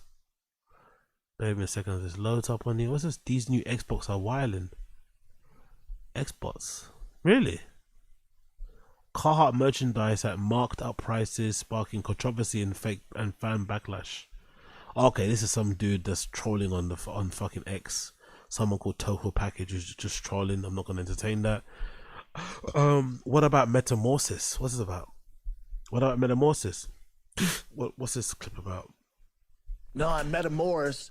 What about Metamorphs? Sorry, Metamorphosis or Metamorphos? I guess it's Metamorphos. What's it say? What's the title? Metamorphos. Okay, not Metamorphosis. Metamorphos. Let's play this. Morris.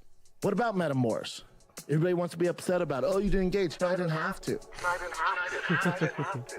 Yeah, you did. It's a jiu-jitsu competition. Why you gonna have to engage? I didn't have to. Why take part in a jiu-jitsu match if you don't want to engage? Makes no sense. It's his fucking platform. What? You ran away though.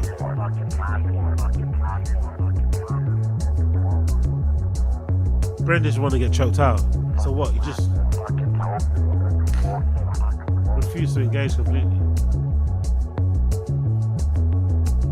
Jesus Christ. Oh, he didn't engage. It was his intention to engage me. That's what we were hoping for, so I choked him the fuck out. I almost did. He couldn't have submitted me in any fucking passage. You didn't almost choke the fuck out. That's on him. I stepped into his arena. Almost choked the fuck out. No, you didn't. Look, he's running away.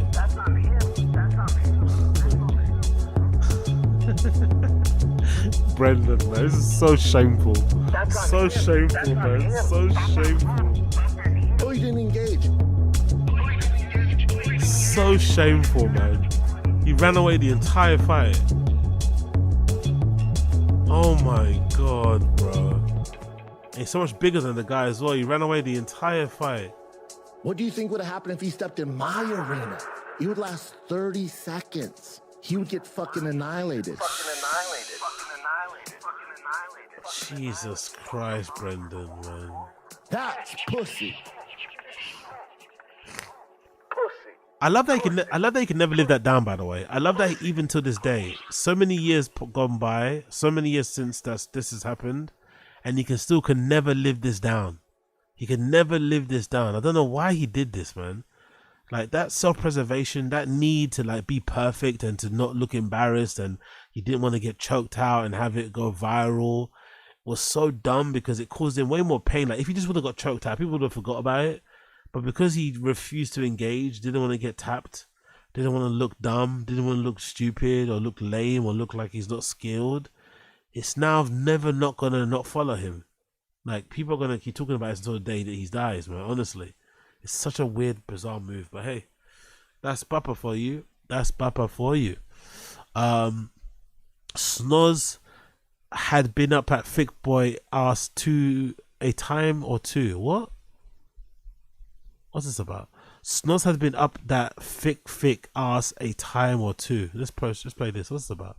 Most dudes are like, I don't want a girl's mouth down there. I don't know if you guys do, but I don't.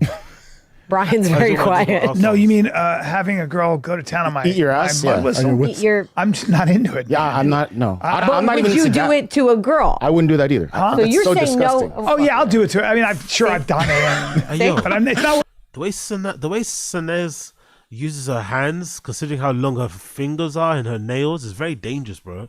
She's gonna take out someone's eye with those nails. Look at how Chin looks at her. When she puts her hands and she fucking maybe it's the Persian in her, but Jesus Christ, bro, she's gonna take someone's eye out, bro. Would you do it to a girl? I wouldn't do that either. So you're saying disgusting. no? Oh yeah, I'll do it to her. I mean, I'm sure I've done it. See? But it's not where I go. But I'm also not going to do it. Like I'll go down, but I'm not. It's not like, oh, you're shitter. You know, I don't. All right, Callan, you're 60 years old. I'd go down, yeah. Fucking hell, Callan. Need it? What about when guys ask girls, like, will you put like a finger in it? We're getting really graphic here. Yeah, but that's I've had that done, and frankly, it feels way better than it should. Okay, there we go. I love your honesty. Yeah. Or I've been like, oh boy, oh Jesus, you know. Oh my God. What Brendan saying? That's a lot. I like how she's not asking Brendan, by the way. I like how she's not asking Brendan. I wonder why. Brendan, you're so quiet. I'm embarrassed as Brian's talking. Yeah, Brendan. It's hard to embarrass me, but Brian talking about all his butt play made me uncomfortable. Tombout? Brian Tombout? Talking about Tombout? Gotta love a good Tombout. Chin's new vlog. We watched that already. What's this one? Oh yeah, this is a good. You seen this, alright? You seen this, isn't it? Brendan wishes he looked like that. Brendan wishes he looked like Luigi Mangione. Brendan wishes he looked like Luigi Mangione, but this is a pretty good fucking edit. Big up the person that made this.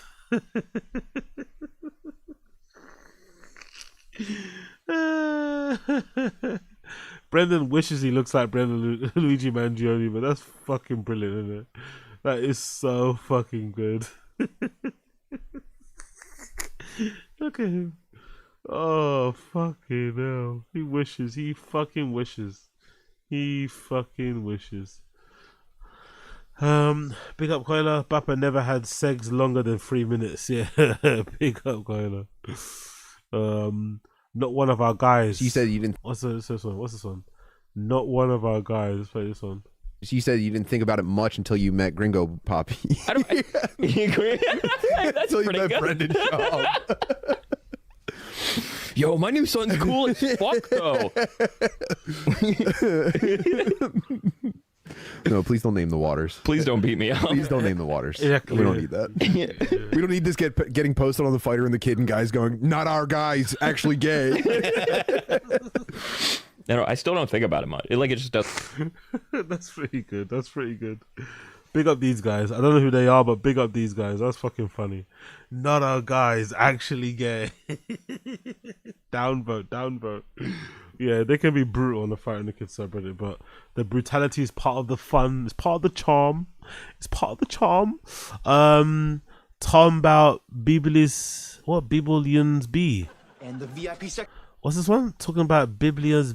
What's that? Biblians be? Don't get me wrong. He's a bit of a terrible comedic actor, but you know, it's good he's doing this type of stuff. He looks happier doing this sort of stuff than podcasting. Doesn't look the greatest, don't get me wrong, but he looks really happy. It looks like he's having fun. This might be an old thing, I think. I don't think this is recent. This might be old. Play. That's funny. Someone said in the stream chat that he's got. What's that? Who said it? Still more airtime than Callan. Who said that? Yeah, big up Assad Aziz. Still more airtime than Callan is fucking hilarious. Exactly. Exactly. Oh, big up BGO. Big up BGO making these dreams come true. You gotta love BGO. What else we got going on here before I duck out? Apologies. I'll come back later tonight. I'll come back later today, sorry. I'll do a little bit of a daytime stream for those of you who are around. Oh no, look at this. Look at Slow Joe. What the fuck is Slow Joe talking about here? What the fuck is Slow Joe talking about here? Look at this story. Like, who do you think she's talking to? Is it like imaginary people? Do you think she actually has like fans in her DMs who kind of gas her up? Or is this all in her head? Like, even this picture, like, who's she talking to in this picture? It's like she's talking to an imaginary friend. Like, yeah, what an interesting lady. Anyway, here's a caption. A lot asking how... again, the grammar, man. Did she graduate high school, do you think? A lot asking how being a new dog mum is going. A lot asking. A lot of you are asking, maybe, right? Well, there's been a couple times where I've called my best friend basically crying, ready to quit. Times where I'm like, okay, I'm done. But after a month tomorrow of having him, I'm finally starting to get used to him and vice versa. A mum of 3 is crying because of a dog. An adult lady is crying to her friend on the phone because of a dog. I think it was a huge thing that we had an amazing breeder. And also, I love that there's this like month anniversary, whatever thing that's going on is weird. I think I had a huge thing that we had a what? I think it's a huge thing that we had an amazing breeder. Thank you to my friend. You know who you are for giving me out your breeder. Okay, I guess. I guess so, man. Big up the breeders. The demeanor of Donnie is perfect and exactly what I asked for. I've never had a dog, but anyone who meets him is so impressed how calm and sweet he is. He will need some basic training for sure, or maybe I need training, LOL, but I'm very proud of myself for having a dog, for surviving, because I'm surviving and getting a sweet spot for him. What? I'm very proud of myself because I'm surviving and getting a sweet spot for him. You're proud of yourself for having love for your dog. She's proud of herself for being alive and having a love for her dog. Her and Brendan are made for each other, bro. He's such a sweet puppy. The dog gods were looking out for me. Didn't you say you had a breeder though? So what god is involved in this? If you had what? And thank you, Heather, for answering my 100 questions and phone calls and the processes before and after. Her and Brendan are made for each other, man. Perfect couple. Jesus, a lot asking how I've been going as a new dog.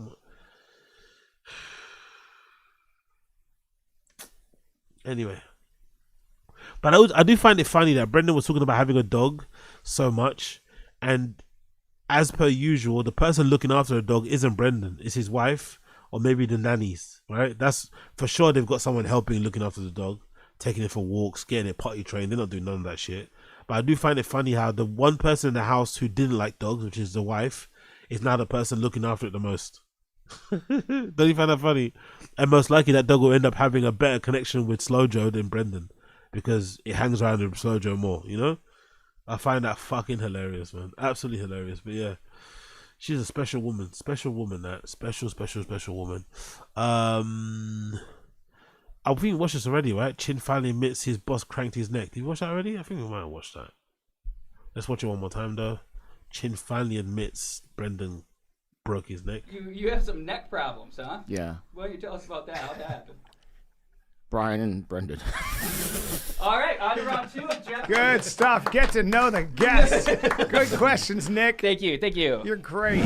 She convinced me not to ask about Brian's transition from network TV to online platforms. Okay. Which I think was a good call. Yeah. You want to keep it light. You want to keep it fun. You know, it's one thing to call somebody stupid. It's, you know. And Chin's question is just really just on the spot. But Chin, how do you great feel? Great answer. Which question? I said when I said, "Hey, you've had some neck problems. What happened?" Oh, you go, Brendan and Brian. You know the story behind that, though, right? Yeah, you got guillotined. No, here's the thing. Is that By the way, it? let me preface No, it with it was a Darce, Nick. Oh, Darce. I love them both. Brendan, first Darce in heavyweight history. Matt Mitrione. Yeah. So let me preface it with, they've been awesome to me. However, Brian was like, "You need to feel Brendan's power." I'm like, and he's like, "You got to do me and Brian against Brendan." By the way, we can all imagine Brian saying that to somebody, right? We can all imagine Brian saying to Chin with a straight face, "You need to feel Brendan's power." It's like, grappling. And I'm like, "No, bro, I don't want to do this right now because I have not like lifted weights in forever. I haven't trained, whatever." And he's like, "No, you got to feel it." So we finally did it. And then suddenly, as we're doing it, Brendan's obviously strong. He's a fucking ox. He's like, throwing me away, throwing Brian away. And then eventually, you can see in the video, it's just me and Brendan. And then Brian kind of just leaves. It was supposed to be me and Brian against Brendan. He just leaves. And I'm so stubborn. I'm so stubborn with like this shit. So he got me into like a weird thing where on the floor, and I didn't want to tap. So he kept going. He goes, just tap. And I'm like, all right, fine, I tapped. But it was already like way past like before I should have tapped. I said what happened, and so basically it was Chin's fault that he got his neck broke. Basically, makes sense. You said Brendan and Brian. I would say ego, Chin. Yeah. I would say ego. Hey, by the way, I'm an adult. I agreed to this thing, so it's all good, man. It's all good. I'm not gonna like blame them. I like Chin's getting angry that at the fans probably messaging him telling him he should sue Brendan. I'm an adult. Okay, cool, bro. You're an adult, but you're a bit of a redacted one, mate. You're like 50, but you act like you're a child. Big up Koila. What's Chin's style? Yeah, people I don't know. People are saying that I think someone on TFATK Reddit is saying he's trying to be cool. This is like his cool look to appear like mysterious and like unbothered and like he doesn't want to be there type of thing. I don't know what's going on. I guess it's him trying to be cool, but he just looks like a fucking, like a fucking serial killer, really, to be honest. But that guy Jesse on Fire, it popped up in my feed like afterwards. He's like, "Dude, they did nothing to Chin." He's like, "No. He only showed like a portion of the video." I hope this doesn't like mess shit up. Oh, he showed a portion, not the full video, right? Not the full video where I'm like on the ground because he's trying to like defend Brendan. By the way, I'm not suing, not doing anything else. It was a fun thing, and I agreed to it, so it's all good. That fucking voice. By the way. I spoke too much. Anyways, going in for surgery tomorrow. I spoke too much. Anyway, we'll have surgery. Anyway, that's Chin. Let's move on from that one. What you got here? What's we got there? We did that already. What's going on here? When Snuz does a surprise visit to Brendan's Bone Town. Working on a third degree. What an interesting. No one had this, innit? Remember when we were going through the fucking list and we were trying to figure out what's the next grift of Brendan's? And I think I said something. I think I guessed like Traeger. I think I guessed like Barbecue Dad, right? And I think somebody else. I don't know who else was. I don't think anybody else guessed it was gonna be like this, like mechanic thing, right? No one. I don't think anybody guessed this, innit? I don't think anybody guessed the mechanic thing with like the fake mechanic shirts and the fucking recording yourself, changing the fucking spark plugs on your car or the oil, recording or buying gloves to put decals on your car, like mechanic. Like I don't think anybody anticipated this will be the next grift. This will be the next personality. I don't think anybody anticipated. I know I did anyway, but it's funny, man. This mechanic thing is just fucking hilarious. Moving on. Papa having a huge. There's more merch basically being sold too for $8. I still haven't bought yet. I'll probably get some more during Christmas, to be honest. I'll get a bunch and see when that comes in. Maybe I'll buy like 5 or so pieces. And see, I'll definitely try and get a golden hour jacket actually. It's not really available in my size. Or maybe I might just get a really big one. Fuck it. But I'll try and get hold of some bits. But yeah, here's some bits available on thickboy.com for $8 each. You might as well grab some while you can, while stocks last. $8 each. Why the fuck not? What's this about? Political expert era. Oh, again, you can't love Brendan. This right-wing grift of Brendan's fucking hilarious, man. He's now following libs on TikTok on social. He's tweeting about this story. Daniel Penny found not guilty of negligent homicide. His other charge of manslaughter dismissed last week. Thank God, you know, hilarious. Only saying it because obviously it involves killing of a black dude, of course, right? You'd imagine. But yeah, hilarious, Brendan. Thank God, you know. Probably doesn't know much about the case or the details, but you know, right-wing grift, the cop has the right-wing grift. So I guess it is what it is. Big up him. What else have we got here? It's kind of a sad business. Request now that you're on this show? Mm-hmm. Yep. He's the guy who tells me I should sell feet photos, and he'll take photos of it. It's not a bad idea, Kat. You're still getting a lot of requests? Yes, like every day at least 3 DMs about my feet, specifically. Go ahead and take You're just still not into it, huh? I don't know. It's just a foot shop, man. It's just a foot. Your man doesn't care. You can fuck whoever you want. Right, but I feel like it's funnier as a joke than, and it's kind of sad as a business deal. Yeah, you might be right. Yeah, you know what? When you're right, Kat. I'd find it pretty bummer. That's like cool. How the heck did he make it on TikTok? Don't bully me, I'll come. Jesus Christ, okay. That's a fucking interesting t-shirt to wear when you're like fucking BGL's age, isn't it? How old is BGL? Is he like 50? Is BGL 50 or did he just look older because of the hair? Maybe BGL is probably in his late 30s. It wouldn't surprise me. If BGL isn't actually as old as he just looks really old because of his hair. And obviously the gear and stuff can maybe age you. But that's a fucking wild t-shirt to wear if you're like over 21. Don't bully me, I'll come. Okay, but yeah, big up BGL doing his thing. What else we got here? 3 out of the 250, thank him. Let's see, what's this about? Yeah. Dude. Oh, Crystalia and Brian Callen hanging out. Remember when Brian said they've never hung out and they've only hung out once ever? Look at that mouth, man. Jesus Christ. Probably doesn't smile like that or get that giddy when he's with his fucking family. Let's play this. Yeah. Dude. Yep. So what, go ahead. You were on a racist rant? No, you weren't? He saw it. That's what the whole thing. Mm-hmm. No, he didn't. You're of color, and I would never, in front of you, say anything. Of course, Eric Griffin's sitting down, by the way. See, there we go. Now we go. There it is. When you're by yourself. Yep. What would you say? Oh, beans and rice, that's your secret. Hey. Hey, dude. Hey, it's all good, man. Hey, say the N-word. It's just me and you. What? It's just me and you. All right, well, I know I can trust you. Of course, Eric is sitting there eating. Of course, he's the one eating. Of course, Eric is the one sitting and eating. Of course, Eric is the one. Fucking human blob. Anyway, big up those guys. Drive me nuts. Let's put this one. What's this one? But the one that just drives me up the fucking wall is he standing over God. Oh my God. Honestly, I love BC. I love Brian Campbell. Can you see the smile on his face when Luke Thomas says, the one that drives me, and then he realizes what he said and he immediately makes the connection. Can you see it? His face, he just can't help it. You see the moment he realizes what Luke Thomas said is akin to what fucking Brendan said. He realizes it in the moment. But the one that just drives me up the fucking wall. Look at his face. Is he standing He makes the connection, over he God? clicks. He can't wait to say And it he's now. got a leg, and he chooses to go from a standing position to a sitting position. Nuts. It drives you nuts. To go for a shit. One more time, he's sorry.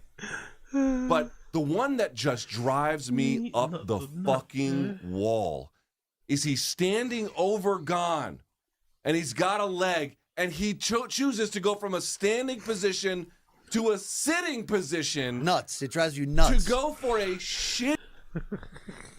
Honestly, that was so good. That was so fucking good. It drives you nuts. It drives you nuts. What else is happening here? I think that's it for the most part, and then we'll do obviously the next parts later, right? We'll do tomorrow. We'll do Fighting the Kid, and we'll do the fucking this one. So we'll do Fighting the Kid, some DSP, and we'll do this low information Jeopardy on the After Hours show, episode 12. I don't think did fucking thing reply to Elephant Graveyard. He still hasn't, did he? Yeah? Fucking coward, scaredy cat. He said he replied to Elephant Graveyard on the new channel, but I don't think he did. So we're probably not gonna get that anytime soon. But still, we'll do TFATK and we'll do After Hour and some deep DSP tomorrow. Okay, cool. Big up everybody for tuning in. Appreciate you guys. I'm gonna get some sleep in, so head to the gym and shit tomorrow. Big up everybody for tuning in. Appreciate all of you. Make sure you like the stream down below, please. Por favor. Like the stream down below. Like the stream down below. Like the stream down below. Like the stream down below. Like the stream down below. Like the stream down below. If you can, please like the stream down below. That'd be greatly appreciated. Subscribe to the channel if you can. Also, like I said previously, this episode will be for members only, so it's gonna be only available for the members. So if you want to watch it after the fact, make sure you join as a member so you can watch it. I'll be uploading or updating the Patreon later, so if you're not subscribed to that, make sure you are. But I'll be obviously sending alerts and shit on whatever so you can see it. There'll be another episode of Taz as well that I'll be putting out later. So loads of content, loads of things happening all at the same time. Make sure you're tuned in, locked in to this channel, Taz, my social medias. Make sure you're on the Discord, all of that stuff, so you can be tuned in and locked into all the things going on regarding oneself. Thank you everybody for tuning in. I appreciate all of you. Hang in there with me if possible. I'm trying to readjust the streaming as much as possible now that I've got all the free time in the world. And yeah, man, thank you for being here. Appreciate everybody. Big up Joe for MIA. Big up Joe from MIA. Big up Super Jello. Big up Andrew W. Don Dotter. Big up Abe Martinez. Andrew W. Appreciate all of you people. Thank you so much for tuning in. Always a pleasure, never a fucking chore. Super Jello, Vagabond, Asada Z's, of course, Brendan Mullery, the Maz 197. One said bullying, but Chin deserves it. Exactly. Big up her Damers, Andrew W, Coiler, of course, King Bayu. Big up Abe Martinez, NJ Ranger, of course. Big up him. Big up everybody that tuned in here. Appreciate every single one of yous. Black American, of course, thank you for joining as well.